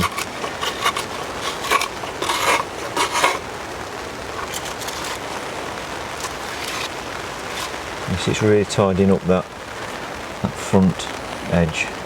Now I can start checking, because we've actually done the outside at the very bottom. There's a way to go. So we're in the safe zone, if you like. So we've just concentrated on these. So you've got your side wall, and that was all done with the last tool. This bit hasn't been done, and obviously the very bottom. So that's what I'm working now.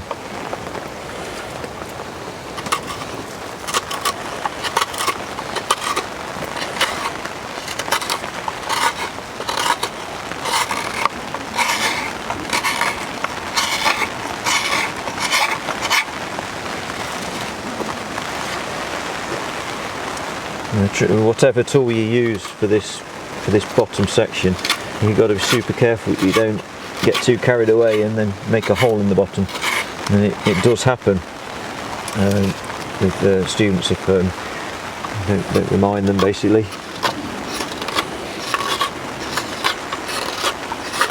If anything, just concentrate on the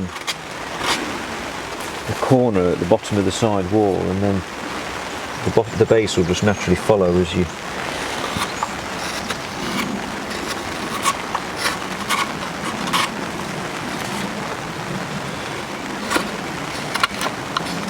Get these clunky bits off, they're not very attractive to see, but eventually it gets smoother and it's much easier.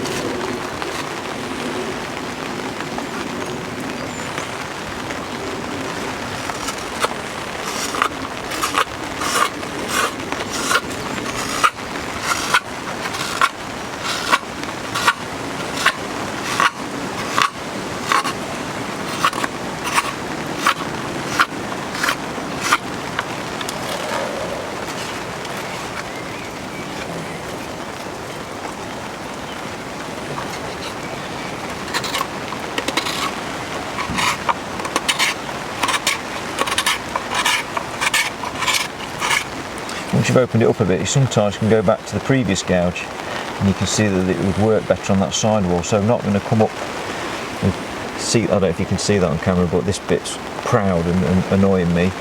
I could come up with this and try and get that off, but I know it'd be so much easier if I came down with the other tools. So you sometimes swap between the two at this stage, but for now this is in my hand, so I'm going to keep on using it, and there's still lots to do with it. I've been trying to stay on this side of the cup so that you can see without keeping walking round, but you can turn it around and come the other way.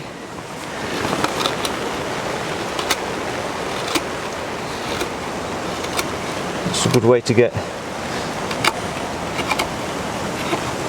some of it off without having to keep walking everywhere, but sometimes good to keep walking. So let's dance around this side a little bit, and we'll continue what you've just seen around this section.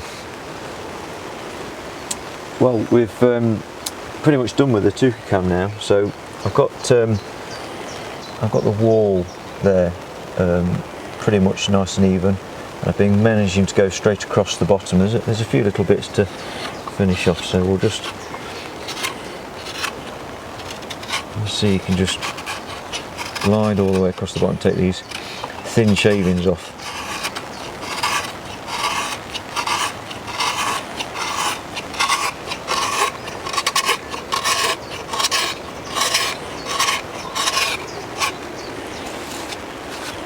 And we're nearly there. It's just a few bits in that corner again. So that's a different technique. I'm really pushing into that corner,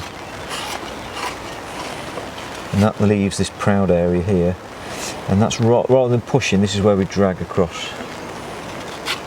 Very light, very thin shavings. Just trying to decide when to stop, which is always a tricky thing. One way to determine when to stop, you can start to see this grain. This is the heartwood, and it forms like a circle basically, with lots of growth rings within it. And I find that if you try and concentrate on making a nice, neat, oval-shaped, lighter colour there in the middle, you can see it starting to form. Then you know whether you've got a thick area or a thin area that he's doing. So you can see it's a new growth ring starting there, look, you see? So if I try and make that as neat as I can, I'll know that I've got a uniform shape at the base. I know that that's a bit thick, and you can tell it's a bit thick because the line goes back in again. I make that more curved, I know I've gone across it properly. It's a bit of a faff,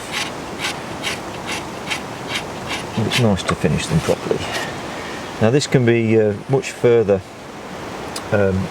improved with the Scorp. This is still almost a roughing tool, if you like, that leaves a nice fine finish that can work to a pretty tight dimension, but the Scorp can be even better. So if you've got it, use it, I'd say.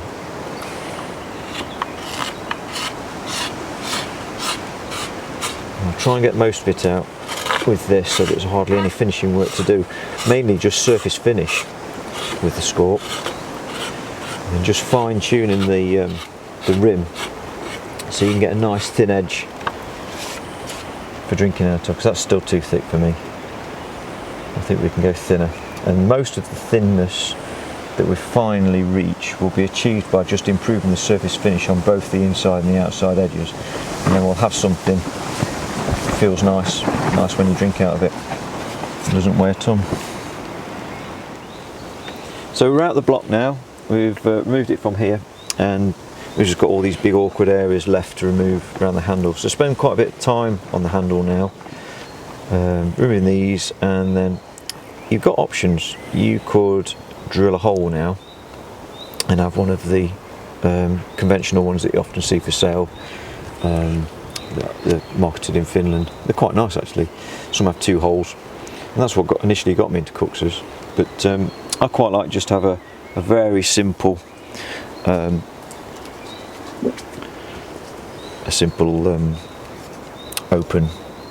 handle like this.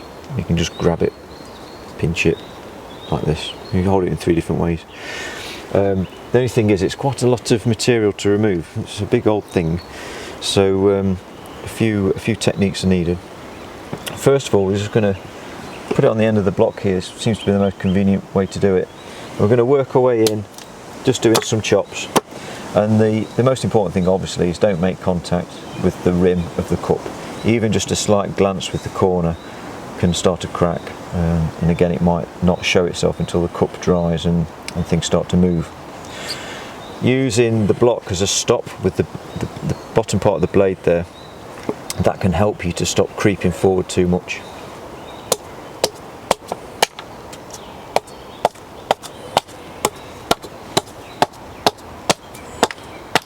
The other thing I want to do is to make sure I'm only ever going to remove wood into fresh air. If I continue this and there wasn't a cut there, it would cause a split to go down that way. So I'm going to start easing off soon, and I'll just leave a bit extra on to do with the knife.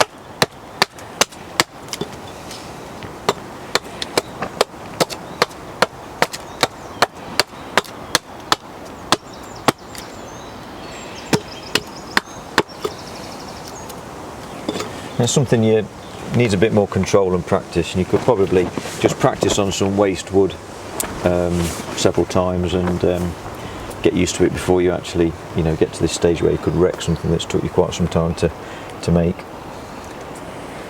Again, tuck your elbow in.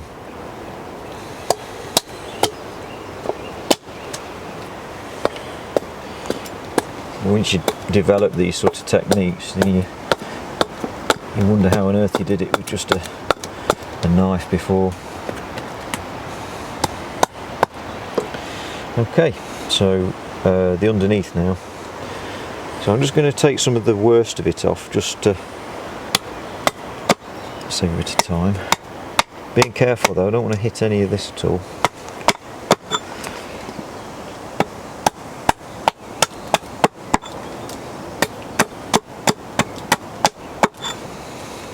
But I'll stop about there. Yeah, okay. So we're going to get the pencil now. And I'm going to try and match this shape onto the outside, and try to give myself a bit of extra wood for safety. So I know that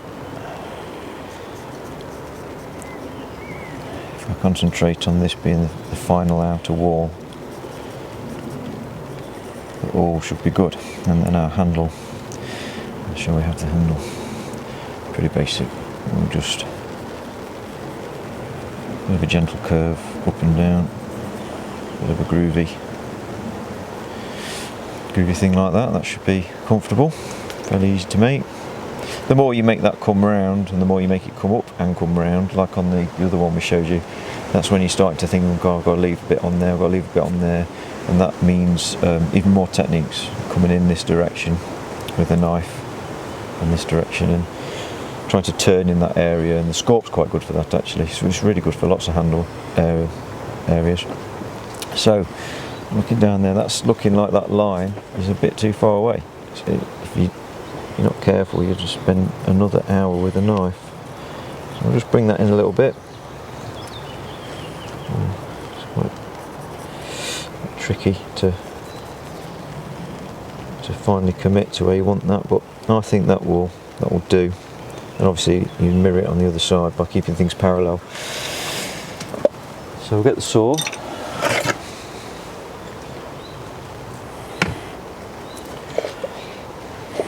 And see how we go.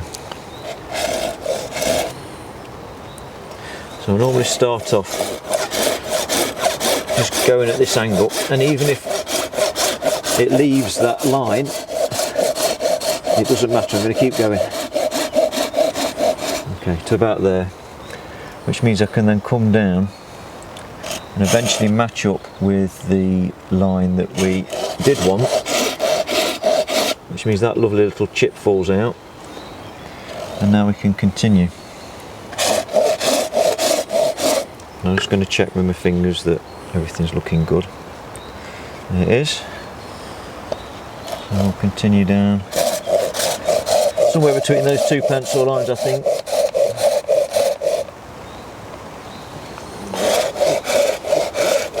And obviously knowing when to stop. So a bit more. And you've got to check both sides. You want the same amount of remaining wood on both sides, otherwise you end up with it goes down at a funky angle, so when you do the next stage it might not break out quite as you planned. So keep that nice and parallel to the top surface.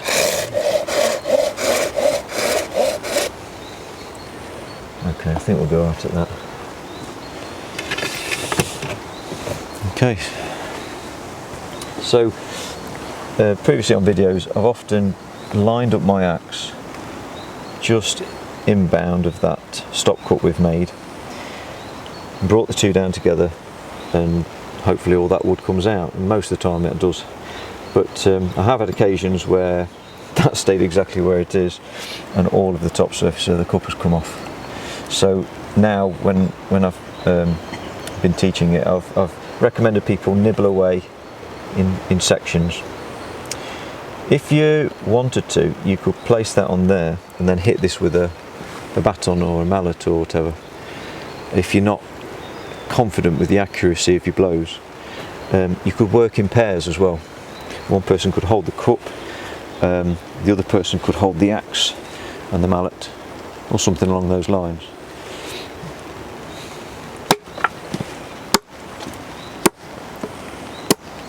Okay, so that's, can you see how that's curved away? It always happens. So you need to, we were coming this way, you need to turn it over and come this way to counteract that, and a similar problem will happen. In a way it's a safety measure. It means that you're not going to have too much retaining wood here and then probably cause too much stress. So it's just something to bear in mind. Again, I'm using that as a bit of a help to stop me from putting too much power into it or reaching forward too far. That's the absolute limit. If I'd have hit that there, I would have been in big trouble. And I think we'll just sneak up on it now with an angled cut. There we go. That's the worst of it.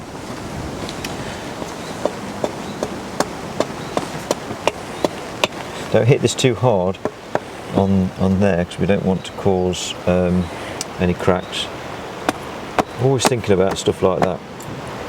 It's easy to get carried away because you're frustrated because it's not coming off fast enough, but that's when you normally cause problems. So I'd say that's where to leave that.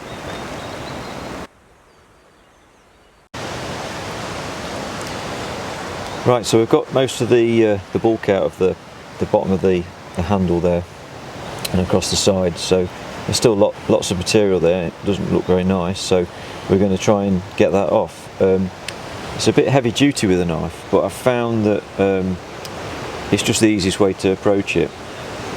You can get a gouge and you can go down this direction and under there, but it takes a bit of control to do that. So let's just we'll just try it with one of these simple wood carving knives. It's Frost 106 knife, made by Mora knife, and it's the best wood carving knife I've ever used. They're absolutely fantastic. So light, you hardly know you're using it, but everything you've seen on the table, this has had a part in making that at some point. And I've had this for quite a few years now, and you can see that it's actually lost some of the stamp. It should say Sweden under where it says Mora. And as I've sharpened it that many times, it started to become more like a toothpick, but it still carves like a dream. Absolutely fantastic knife, and I think it costs less than £20. So I'll just start off taking off these sharp corners because they're just uncomfortable to hold while I'm doing the other sections. And this is a chest lever, a potato peeler grip. It's just like peeling vegetables or whatever, if you still do that kind of thing. Just squeezing like this. And we'll go through several grips as we need to.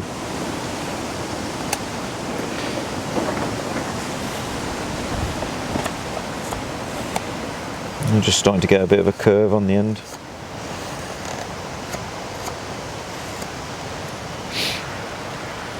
Take some of this sharp edge off so it's a bit more comfortable. Okay, so this is another grip. It's very similar. It's just that now we're going to use these fingers to push the blade towards you. When you use it like this on a longer object, like on a tool handle, we call it a pull grip. And it's different to the potato peeler, as your thumb goes on the opposite side, just to keep it out of the way of the thing that you're trying to make. So we don't want the thumb in the way. And we hold the cup like this and just push these with these fingers. It's a very common one on the handles of spoons, this grip.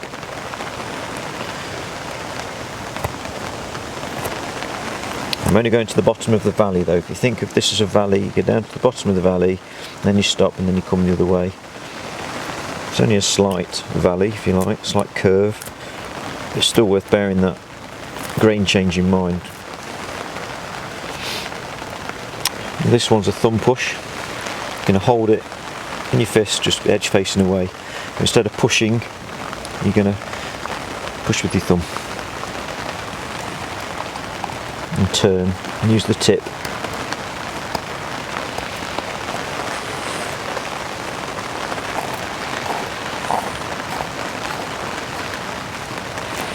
Again, reach the bottom of the valley, grain change.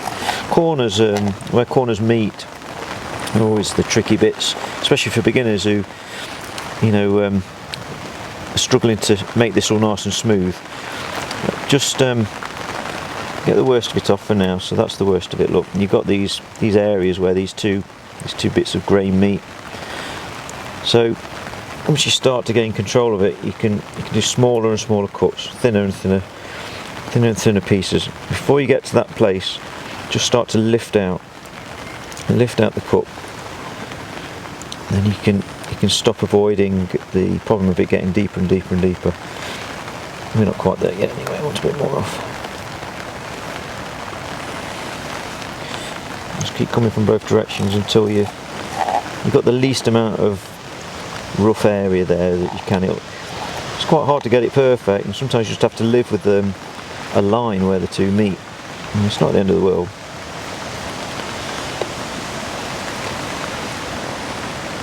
Just lift out the cup. You get this on spoons where the bowl meets the handle.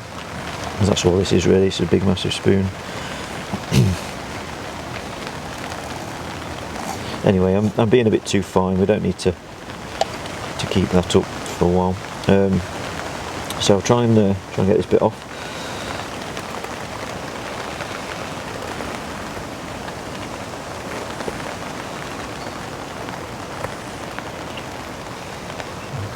Take a bit more off underneath so that we've got a nice curve to it eventually.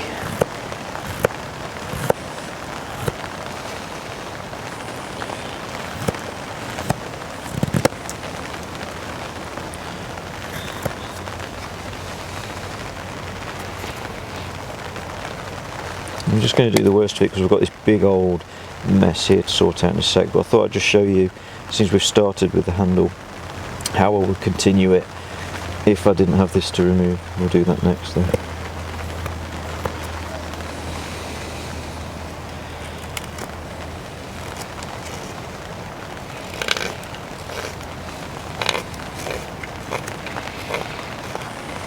And just stop about there and then come the other way.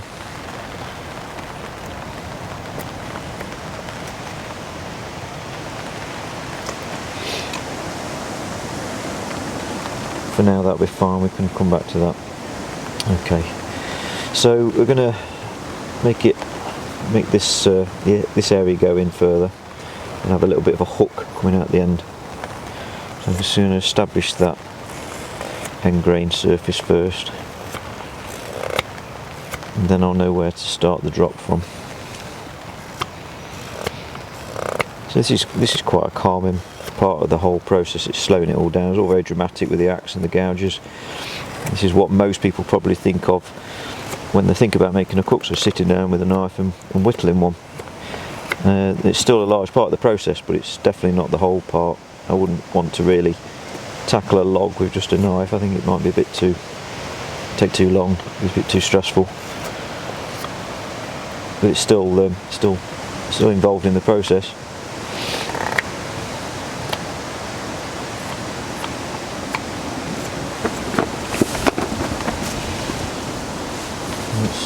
dropping away. You don't have to do it this way, this is just the way I do it. Like lots of curves there, there, there, and it sort of mirrors all the curves that are on the cup anyway, because it's a cup.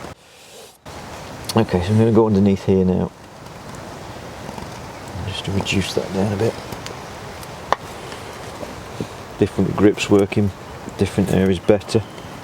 Sometimes you can use 2 or 3 grips in the same area to do the same job, which is great if you're getting tired. You know, if you get an injury or something, and you want to avoid using your thumb so much, you can go back to the, you know, the ball grip.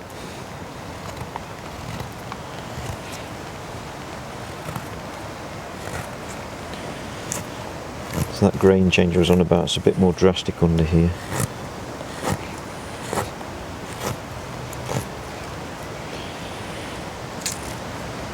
I won't take it to final dimensions just yet. I'll just start to get some control over it.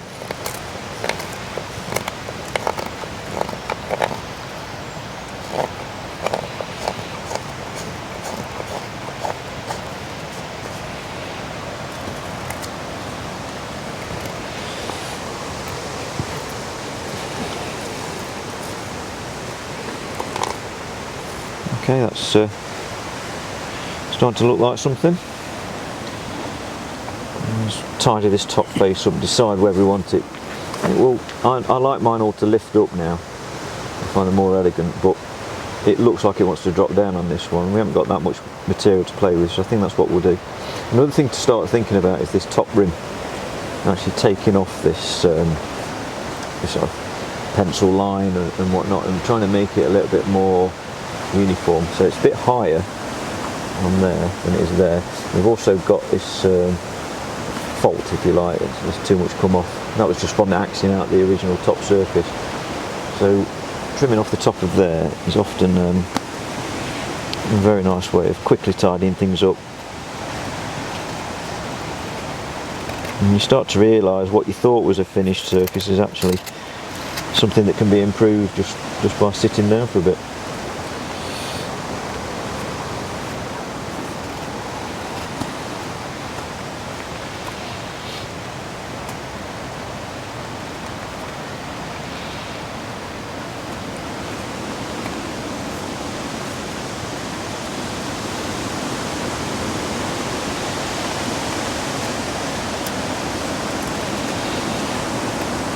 So at this point, are you making the rim flat, as in all straight surfaces, or?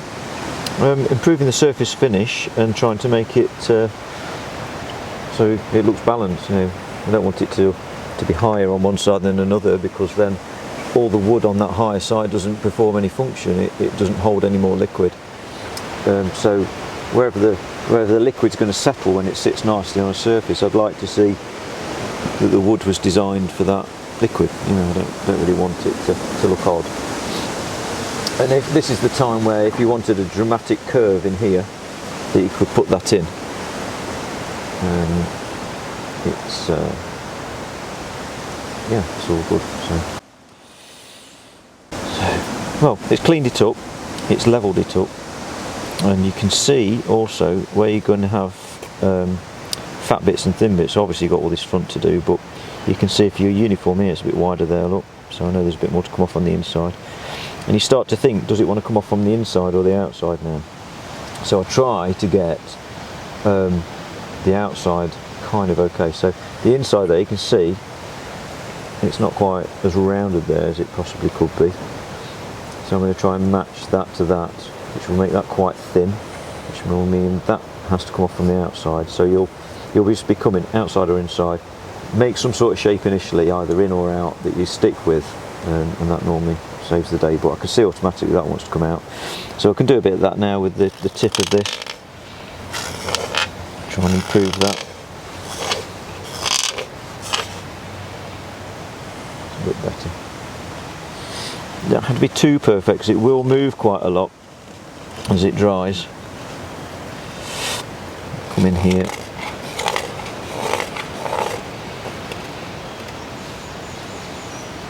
Bit better already, and thinner.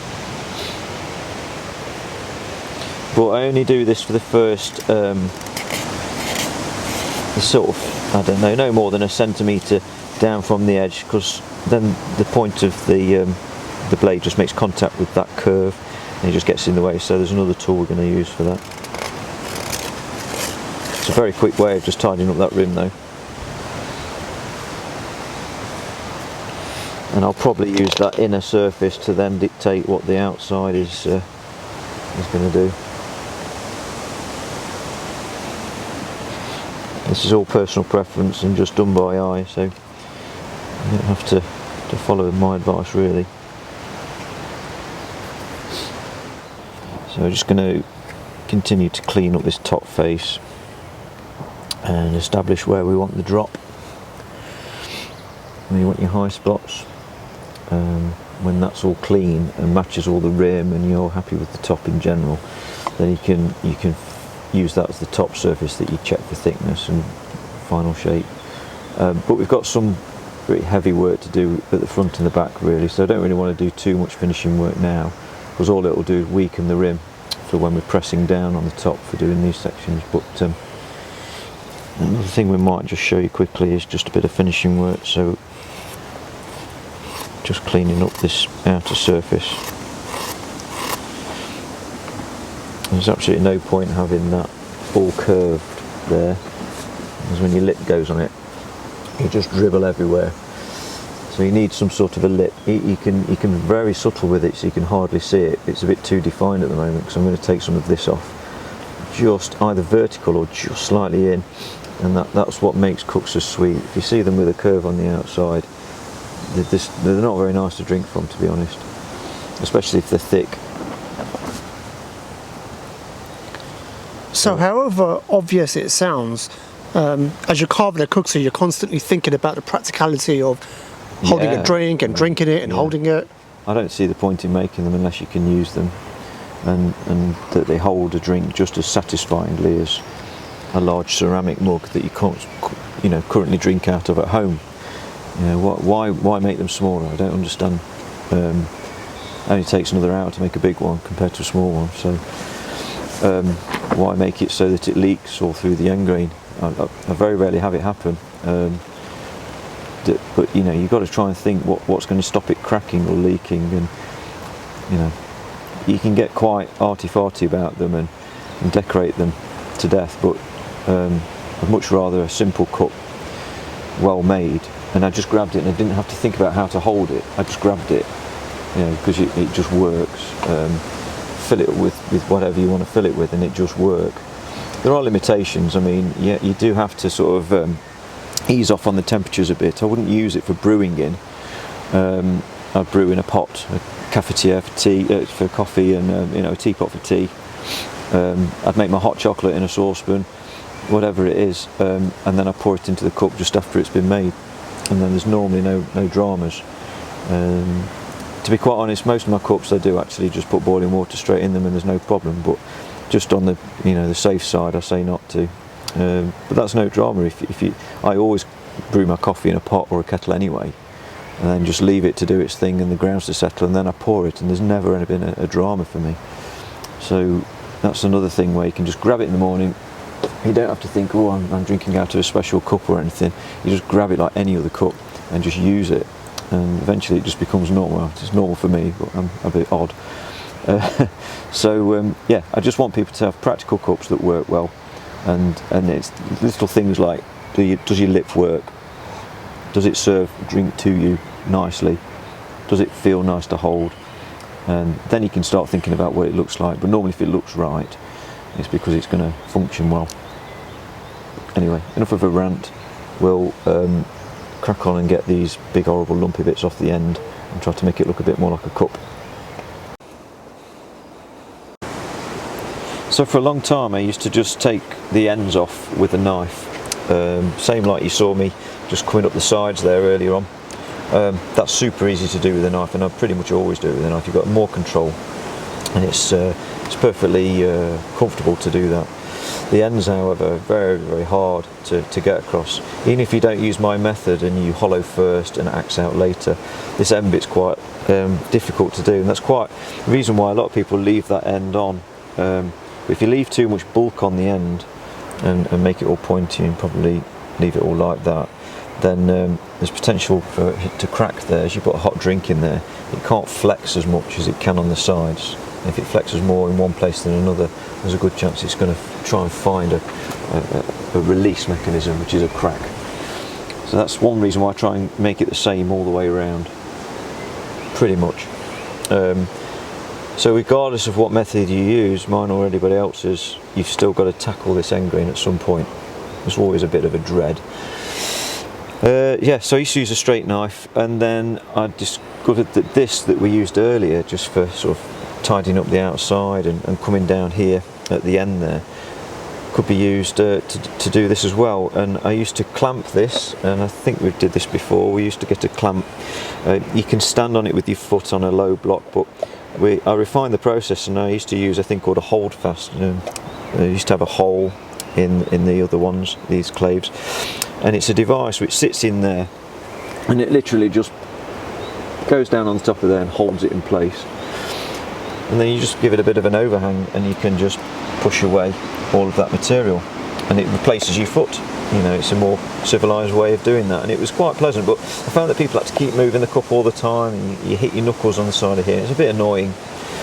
And then I just had a brainwave one day. I say I've had this tool for years, and it always had this hook in, and I assume it's just for hanging it up on a you know, a wall, on a nail or something like that, making sure you've masked up the edge, so you can always grab it and use it. But it doesn't ever get that happen. It lives in a bag. So I thought, I wonder what I could do with that eye. And I'd seen clog makers use stock knife. Yeah, big stock knife to waste wood quickly. It's definitely not a stock knife, and you can see it's not particularly thick, so it has its limitations, but it is quite flexible. And I thought, well, what if I just support that in some way, and just see if we can use it. Now, if you don't take too big a chunk,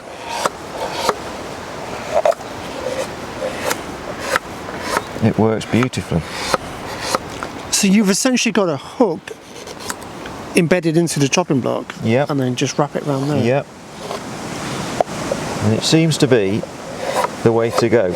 And you always know when something's going to work when a student picks it up immediately and has guaranteed success, and half an hour later they've done something that would have taken even me an hour to do with the previous method. I think, well, if it's going to be quick for a student, it's going to be really quick for me. And as long as you're taking these thin slices, you're not overloading this knife, and you are working within its limitations.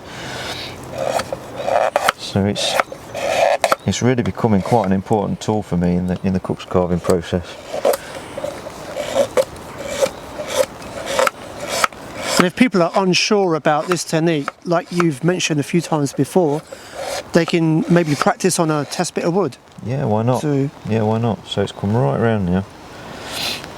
And occasionally you can just come this way. If you're careful, don't really be careful with the, you don't want to put too much force on here. But that's probably a bit easier with a straight knife, so we can come back to that. So I'll come this way now. I'll start to... And I'm keeping it flat. It'd be more tempting, and it'd be easier for the knife for it to go through this way. But I'm going to put pressure on this cup here, cause a crack. Easy to keep it flat, more support. Just take thinner shavings, because it doesn't necessarily want to come off that easily, but you can see that it does if you're careful. It's all about twisting this. If you twist that in too much, you'll take too much of a bite. You get it, so it's just cutting, and you sort of just go with it really. Then as you make your way around the corner, just bring it around a little bit.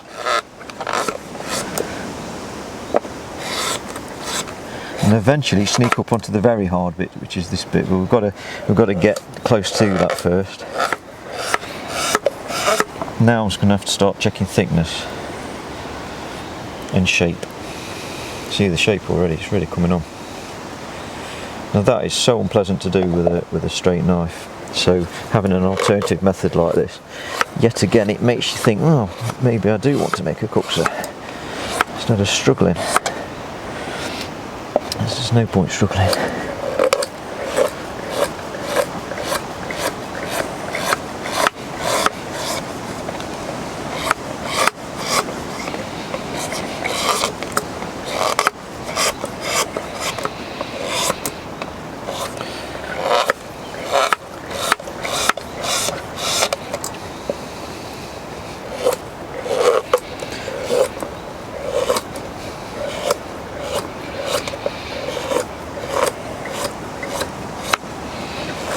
hard work.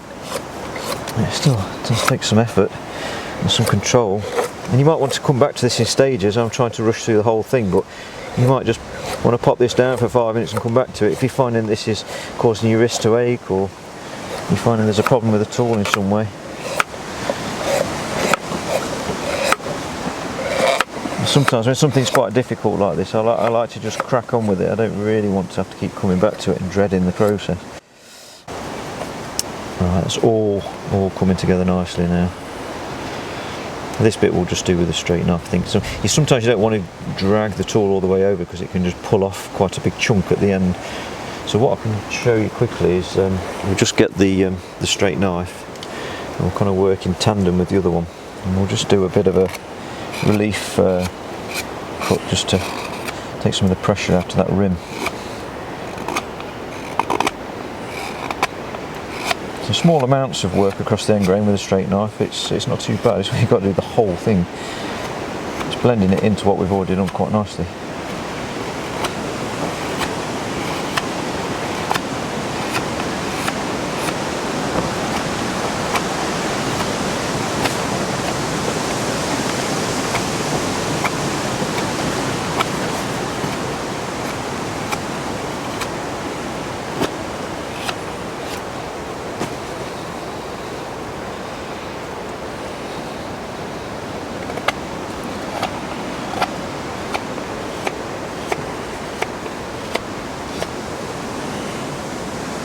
See, it's way too thick there.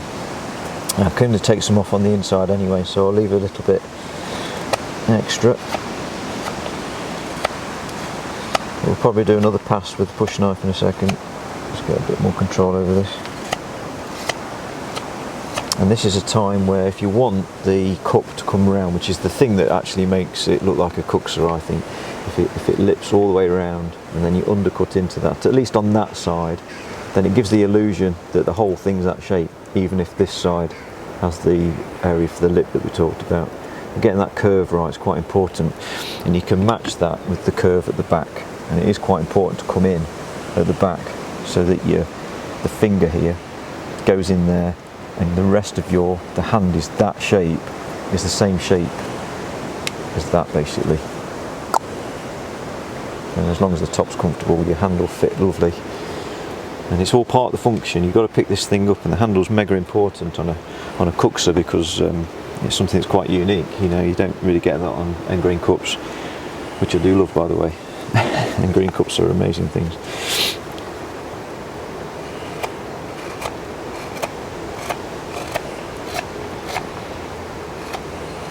Now I can just, so I'm close to it. I've took the meat off now, so I'm close to it. So I'm tempted to just. This is where I start to think, oh, maybe I should do the whole thing with the straight knife now. But there's a little bit there that's annoying me. So we're in this situation, so why not just tickle that off with the push knife while we can. But what I always finish with the straight one, because this does tend to leave marks in the wood. It rolls the edge after a while and you get these little tram lines that appear, but it's mainly just for removing the thick stuff.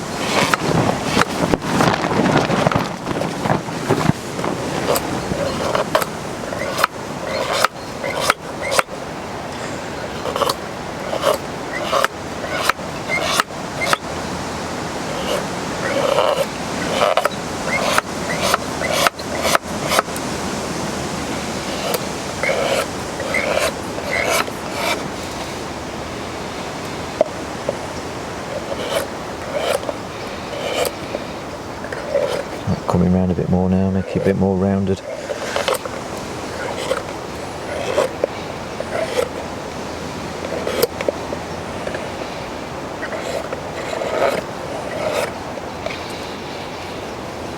Always feeling thickness.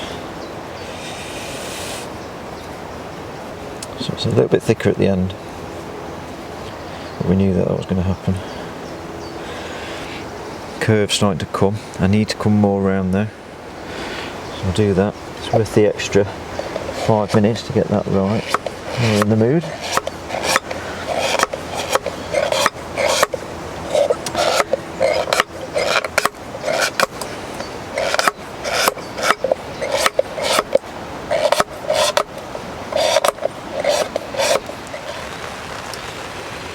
starting to get some control over this cup now. It's I've removed all the front, I've blended it into the rest. I've done the same on the back, and I've just left a little bit of extra material there just so that it's more comfortable to hold. So what's left to do? We've got to do all the inside to a similar standard to the outside. We can refine the overall look of it and the thinness of the walls, and use the same tool for the underneath of the handle and the underneath of the bowl. So this is the last stage, if you like, and occasionally I'll go over to the straight knife just to tweak things as we need to. I'm actually really pleased with the inside that we've just done with the Twca, to be quite honest. It's definitely down to final dimensions. There's not a lot of thickness left in that base. The corners are really nice, so I'm really pleased. But what you often get is a bit of chatter around these bits here, and lumpy bits and bits that annoy you. So this is the tool just to sort all that out, really. And it's great for just coming up underneath and just making the perfect undercut. So we'll use that, and it's the Scorp that we mentioned earlier, and it's basically like two spoon knives joined together. But the thing that makes this special for me is the very end here that you wouldn't have on a spoon knife, or you would, but it would bend too much and not work. But because I've got that, I can go right across the bottom. I've had to regrind this so that it's a different profile on there. It used to dip down a bit too much and I couldn't quite get the bevel to make contact, but now that I've reground it, it just works. Just a quick question for those that may not have a Scorp, could they just use a normal spoon knife, or? Not really for this bottom bit. So that bit there you couldn't. It just wouldn't really work. But you could use a left and a right-handed spoon knife to do all the inside. Yes, no problem at all. As long as you've got it's mounted into a handle, so you can actually penetrate the cup quite easily and get control of it. But I just find that the fact that the left and right-handed spoon knife is joined gives more control even if you're not using the end. So this has more rigidity to it, so that works a little bit better. I find it just stays in the cup nicer. And the grind that Nick does on these are just unbelievable. This hollow grinding, that really makes the difference, because I've made several of these and I've made them to work all right, but it's the hollow grind that it's really important to get that right. Makes them really easy to sharpen as well. What is an alternative people can use then to kind of clean out the bottom? There isn't one. Right. It's this or the Twca. Okay. If you're very handy with the swan neck gougers, you can get a reasonable finish, but I just find that gougers of any description are going to leave marks that are a little bit too, unless you've got lots of different sweeps and you've got lots and lots of time. But you saw how quick it was to create this. I mean, it normally takes me 20 minutes to do that when I'm not talking. So if I've only got a few tiny little bits that need to be finished because I've got to a reasonable standard already, then this is I just grab this, and it's just like grabbing that to do all the outside. So without those two, I just don't think I'd bother anymore. Yeah, so if you can get one of them, happy days. So we've got to talk about grain. So on the outside, the knife likes to travel across there and down into there from this high spot, and the same down there. On the inside, it's opposite. It likes to go that way and that way. So that's what I'm going to do now. I'm going to think about which way I need to go. In this case, it's that way to clean up this surface. It's more of a tuning tool. If you want thin Kuksas, this is the tool to use, and if you want a nice surface finish quickly, this is the tool to use as well. If you want to be able to get to the very bottom, all the sides, and even this very awkward area here, where you can see it's starting to come furry, you can come up underneath it like a reverse gouge.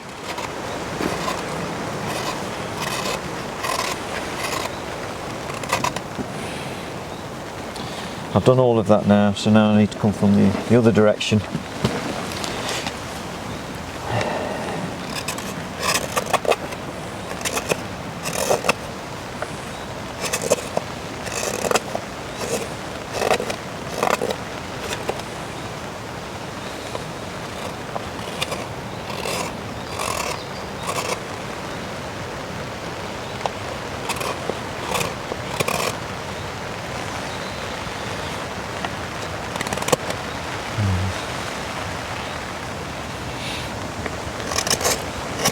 There you go. Sometimes you just have to tweak it a little bit.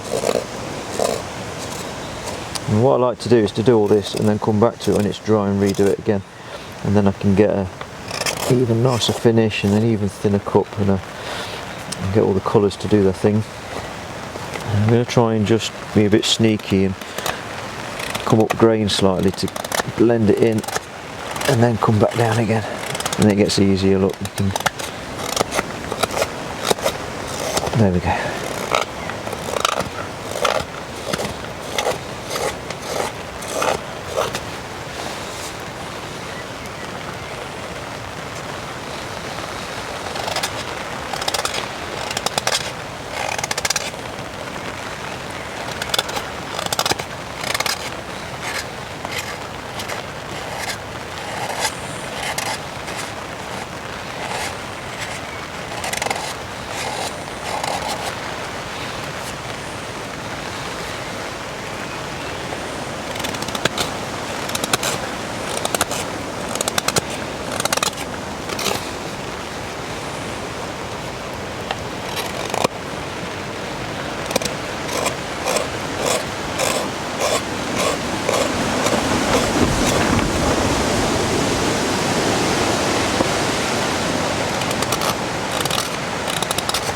That's the hardest bit to do, so I'm getting that out of the way.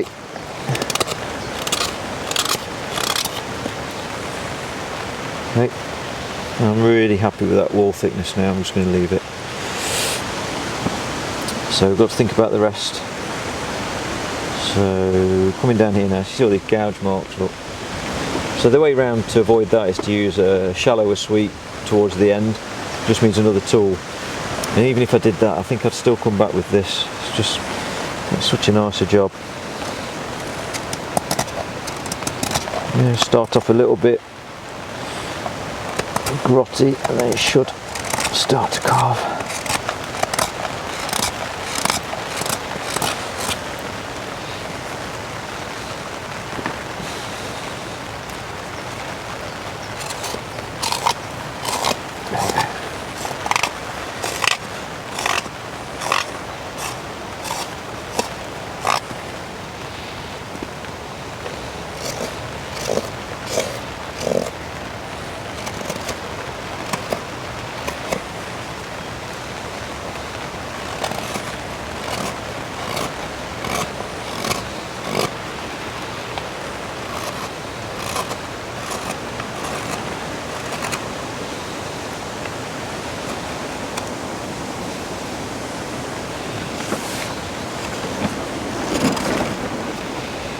It got stuck. That's right at the bottom of the valley. Going down there, and it stops. And you come the other way.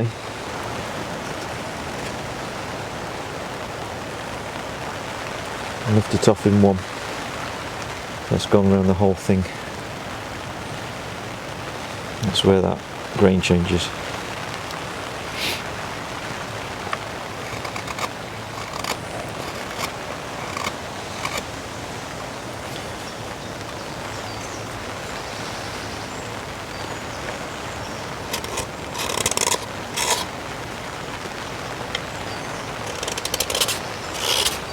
Problem is you can just keep on going and going. You can see the daylight coming through.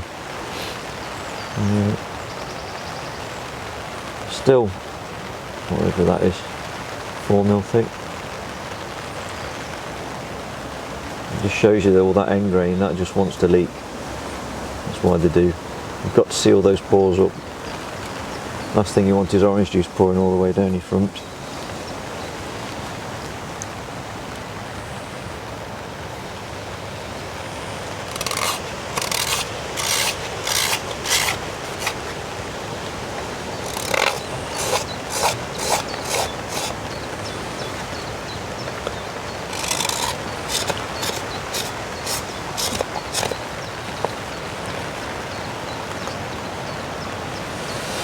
Okay, all of that's done now, so I'm just going to, I've got a knot there, and I've got the top of it just poking through, and it's a bit high compared to the rest, so I'm going to spend a little bit of time just faffing around with that.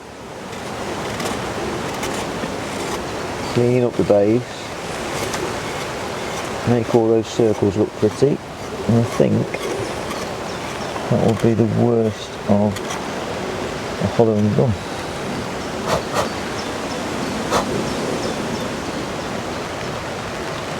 Just little tiny bits that grab your attention now, but they'll become really obvious when you dry it.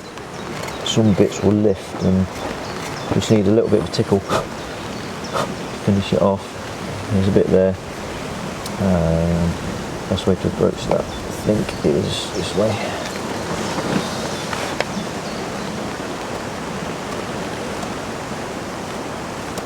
And then we'll come up underneath.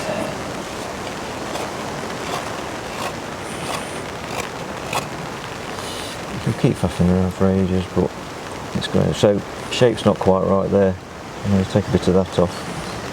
So we'd normally go down that way on the outside, so we know to come this way on the inside.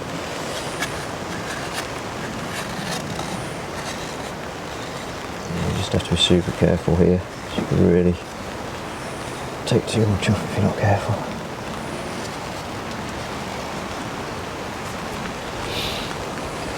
Let the grain change again.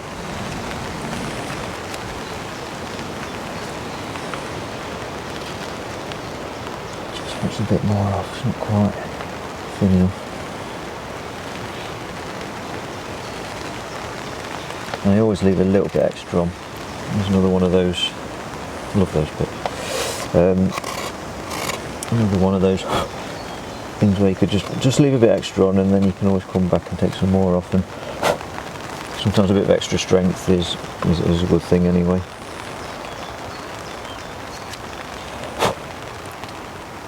So I use the same tool for underneath the handle while I've got it, because it just makes a nicer job of a curve.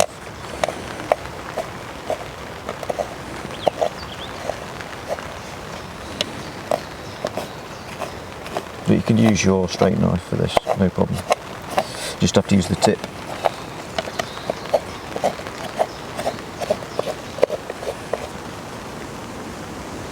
So this isn't as good to do, but we can give it a go just to show you. So a straight knife does a better job of that bit.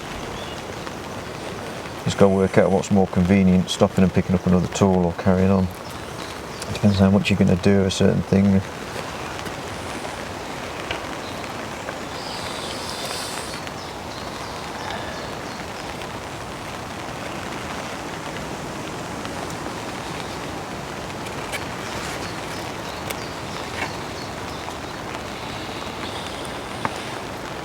Right, starting to get this this nice curve now. It's all one smooth surface nearly.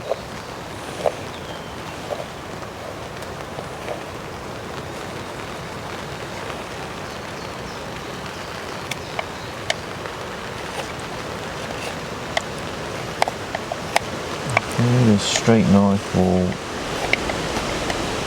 actually be better in a second. So that's what we'll go to. Another thing to work on now while I've got this one is the base. When you sit it down on a surface, you don't want it to be bowed in some weird way, or higher on one bit or another. So a little bit of a hollow on the bottom will help that, and this tool's very good. It's a bit too good at it, so you have to be really careful you don't overly dish the thing. But it's the easiest tool to do this with. If not, just a normal right-handed spoon knife, if you're right-handed, would be fine for this bit. And you know, you can get away with a lot, especially if you've got two spoon knives, a left and a right.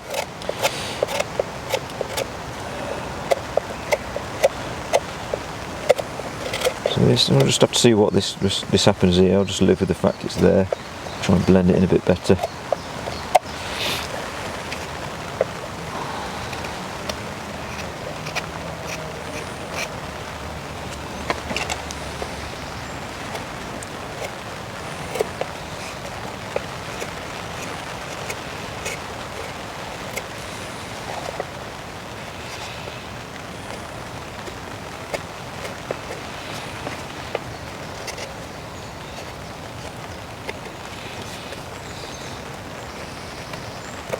Okay, straight knife. So swap things over. Okay. Now I'm going to make this more circular. It's not quite good enough yet. Thing is, you can get a bit carried away making it perfect, and then it looks completely odd when it dries because things do move a little bit. But so I have in the past left extra material on and then come back to it, but it's much harder to remove because it's dry. This birch that I've been using recently, it's not been moving quite as much, which is great. So I can just work down to a finished item in one hit normally.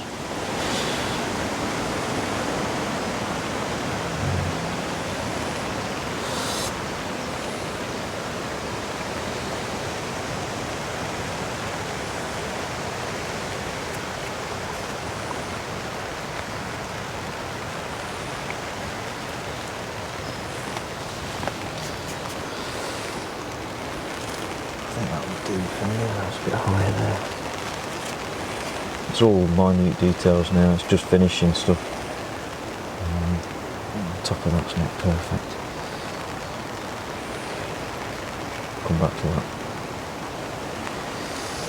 Right, so the handle needs to be improved.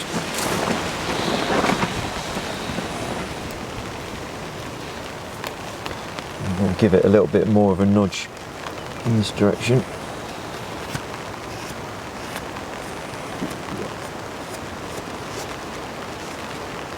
You're just thinking, what would you be happy to live with now for the rest of the cup's life, and you drinking out of it every day? So it might be worth you just thinking about little bits you want to remove or changes in the shape.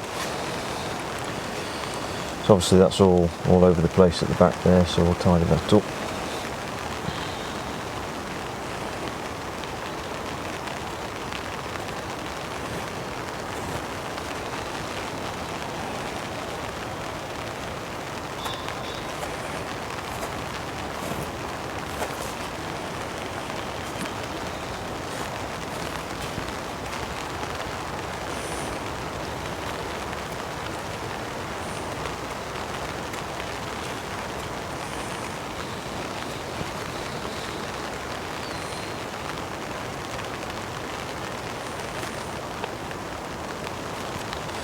Come back to it's dry, that's a bit easier to do.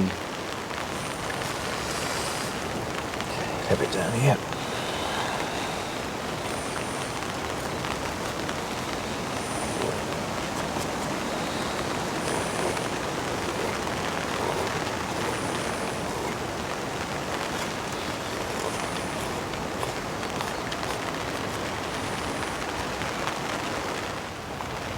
Tidy this up.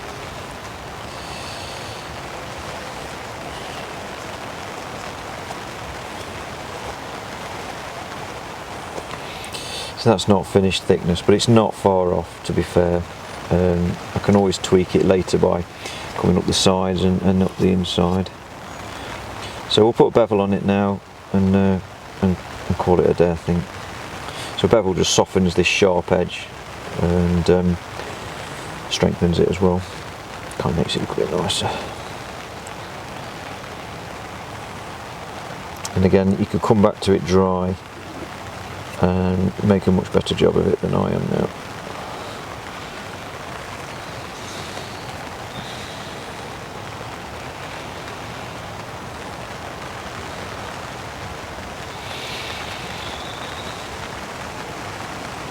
And when it is dry and you're finishing it, you can hold on to it and check that the handle is comfortable and tweak it again and again and again until it suits you or suits some sort of generic. I just noticed that was a bit lumpy, so I'm just going to take it more. Yeah, it feels loads better already. Okay, so we'll just carry on tweaking these sharp edges.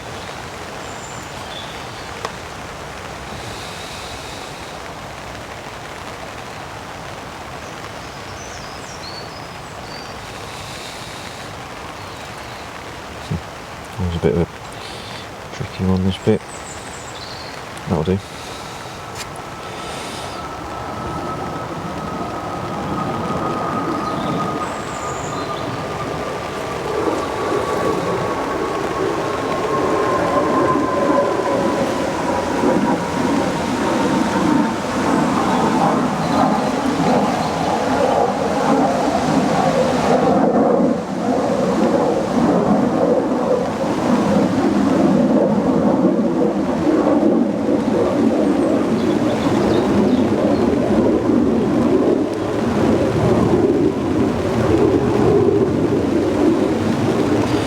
that's the outside bevel done. Now do the inside one.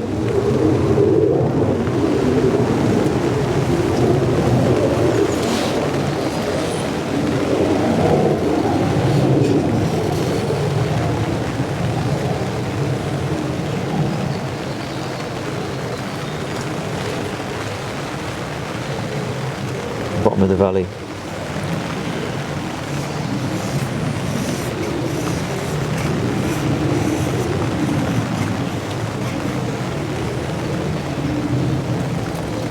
Valley gone.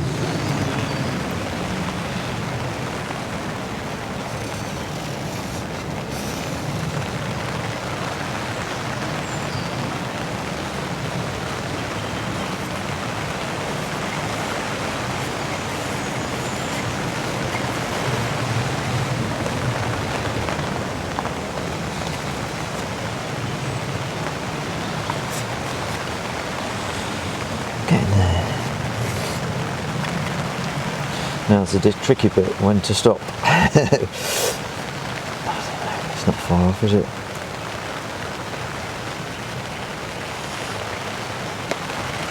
If you want to decorate the tops of your cups with, you know, simple chip carving techniques, then it's good to get a nicer finish on the top there. It's not bad. Handle wants thinning out a bit.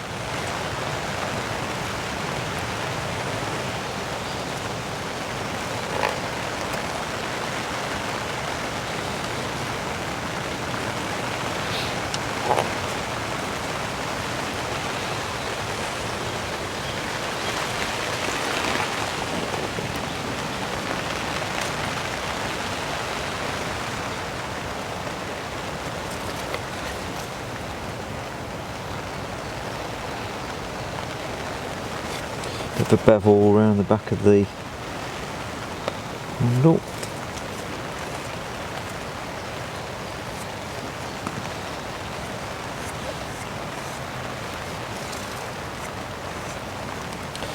Don't pull it off the end because you might lose the end of the corner there, so I normally come back the other way.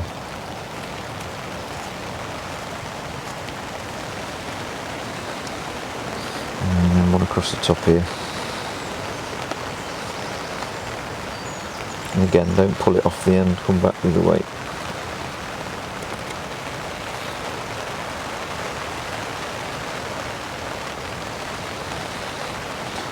It's by no means perfect. I normally spend a bit longer on this section, to be honest. So it's really where your eye tends to go, and it's quite important for it to look good. So I think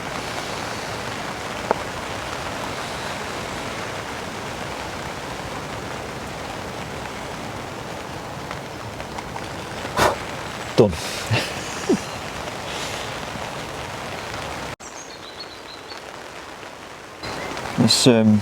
Let's have a measure and just see how big it is. Very crude way to measure it, but it's just a good idea to see. It's only a medium-sized cut, really, this, by the feel of it. So we'll get it. We won't overdo it and get the curvature of the. What's this? So we'll just empty the bottle. And then we'll just try and tip this in. It's a bit rubbish. So it's over 300 because spilt off of it. You get the idea. So Paul, two topics to end off on. Firstly, drying. So kind of at this stage moving forward, what is your process and advice in regards to drying? So my process for drying is to get this and just put it on a shelf in the house like that and do nothing at all. The thing to avoid is drafts, wind moving past it, and excessive heat. But it does need heat to dry, and it won't dry otherwise, it'll just go mouldy. I don't get cracks from drying them. I only get cracks if I don't seal up the pores properly, and then I pour a very hot drink in, because that soaks into the pores, it changes the shape of the cup, it can't cope with it, and it just explodes. And that's what most people suffer from as a problem. So I don't do anything fancy at all, I just avoid excessive heat and drafts. And how long in terms of would you leave it out in terms of drying? It would only take a week like that. It's only thin, and you can see how thin it is. It's thinner, it's as thin as the bowl of most eating spoons, just before it comes to the tip. So it's only a couple of mil thick, all the way down to the bottom. So there's not a lot of actual drying needed, and it will just escape there like you would not believe, because that's all end grain, that's all hollow. Millions and millions of tiny little holes. Same at that end. So yeah, it doesn't take long to dry. Once, and you'll know when it's dry because it will change shape. It will become, it will go in this direction, and that will let you know that it's pretty much there. It will feel lighter. It will smell different as well. When you think it's nearly there, you haven't got long left, then try and drive off the last bit of moisture. Not all of it. You need it about 3 to 5% moisture content for it to, not be too dry and too brittle, if you like. I found that by putting them somewhere you think's very hot, it still won't drive it all off, even if it's. I do put them in the oven, the conventional oven, to finish them off. You can put them under the wood burner, but they won't split. That's not why they split. You've got the majority of the shape change done in that first week of it just sitting on a shelf. So if you're in a bushcraft situation, you're outdoors, it's very windy here, so I'd be trying to protect this slightly, so I might just put bits of kit around it just to stop that initial blast from coming across it. You can put it in bags and things, but it just slows it down too much. You wouldn't really have paper bags in the woods because they just get wet and very soft and mouldy. Use plastic bags, then it just won't dry. It will release moisture in a very controlled way, and you can do, if you're really desperate, if you felled the wood in summer and it was really full of moisture, and then on the flip side of that the weather was really hot, then it would be drying too fast and removing moisture too quickly. So you might have a few problems there. So you might want to use the plastic bag if you want to do that. It's not exactly traditional. But just try and reduce the speed that the moisture is removed from the wood in those situations, and you should be fine. And the last thing, in terms of oiling? Oiling, yeah. So oiling, I just use cold pressed linseed oil, a good quality food grade one. I find that they cure really quickly and nicely. If you let it cure properly, then it will block up all these pores and it will solidify, and your cup should stay in one piece and you shouldn't leak everywhere. There are alternatives though. You can use walnut oil from the supermarkets. You can use some of the good cold pressed oil rapeseed and grapeseed oils. They just don't tend to cure as fast, and sometimes they don't fully cure. But yeah, I just use a good quality cold pressed linseed oil, and it really does the trick. So in terms of curing, how long would you let it cure for? The good quality cold pressed linseed oils, they're fully cured within about 4 weeks. Some of the lesser quality ones the food grade, but more for you get them in equestrian places for horse feed. They take a bit longer, or the ones that are just directly from the farm. But the ones that have had a little bit of pre-oxidisation, which often happens with these sort of oils that you buy for curing, yeah, they're a bit faster. They actually dry faster than 4 weeks, but if you give it 4 weeks, it's definitely going to do the trick.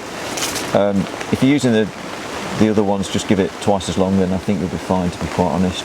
Literally oil it, really fully oil it until it's fully submerged into it. Don't do the thin layer thing, because you need these pores blocked, and they're so thin and they're drying from both directions that they will get enough oxygen to fully cure. It's not like you're going to get a bit that never cures, and if you did, you'll never know, because the outer and the inner surfaces are fully cured. They're sealing it all up, and you need those fully cured. The reason for doing this is that it avoids hot drinks from getting in those pores, obviously reducing leaking, but more importantly cracks. It will hopefully stop the crack from occurring.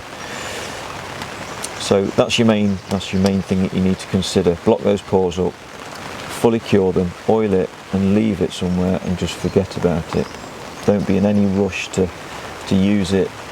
There's just no point, because you'll just crack it. Just let it cure. And if you want to, after a couple of weeks, just give it another light coating on the inside and the outside, because what it does is it reduces in size, and those pores become slightly open again. And just by filling them back up again, it's like smoothing a surface. If you're doing your walls and you've got little hairline cracks after you've already plastered, just fill those back in again, and that will definitely make a durable finish. And that should do you proud, and you should be able to happily put coffee in there and drink merrily. So to end off, and this is something we've covered throughout the video, the various kind of ways in which this can happen, is first and foremost, and this is probably the two biggest things that come up, is splitting, cracking. So obviously we've kind of covered this throughout the video, but just as a very simple, brief recap, we're looking at things like axing, aren't you? And kind of the whole being careful throughout the entire process. Yes. Yeah. So using larger diameter material helps. Removing the pith. Being careful how you carve, and blocking those pores up. If you can remember those things, happy days. Yeah, and once again we've covered it in detail throughout the video, hence why the kind of detail in which Paul has been covering this process. And finally, a few people have issues, and once again you've covered this in detail throughout the video and even just now, but just to kind of wrap up on is some people have issues with pouring liquids in and it's kind of leaking. So once again, are you talking about the kind of the oiling and etc. and curing, things like that? Leaking where, at the end, or? Yeah, the leaking at the end. Yeah, if it's leaking, it's not fully cured. Right. So you've not oiled it. So that's why we've mentioned that several times. Perfect. So there you have it, my friends. That is a wrap for this video. Paul, I'm officially going to coin you the Kuksa King. Oh, steady on. As of today, we've all got to refer to him as the Kuksa King now. No. That was amazing, seriously. Yeah. Thank you so much. Yeah, even though we've captured this process before, it's always really incredibly insightful to see your entire process, how you approach things, and how you've refined the process over all of this time. So thank you once again. Well, I'm really pleased to get the information out, and I just hope that helped, and it was a little bit of an improvement from last time, and that people have a lot more success in making cups and not stressing so much about how to do certain things. So yeah, hopefully that was all worthwhile. No. So guys, a final recap. First things first is there is a link below to a page that Paul has set up on his website.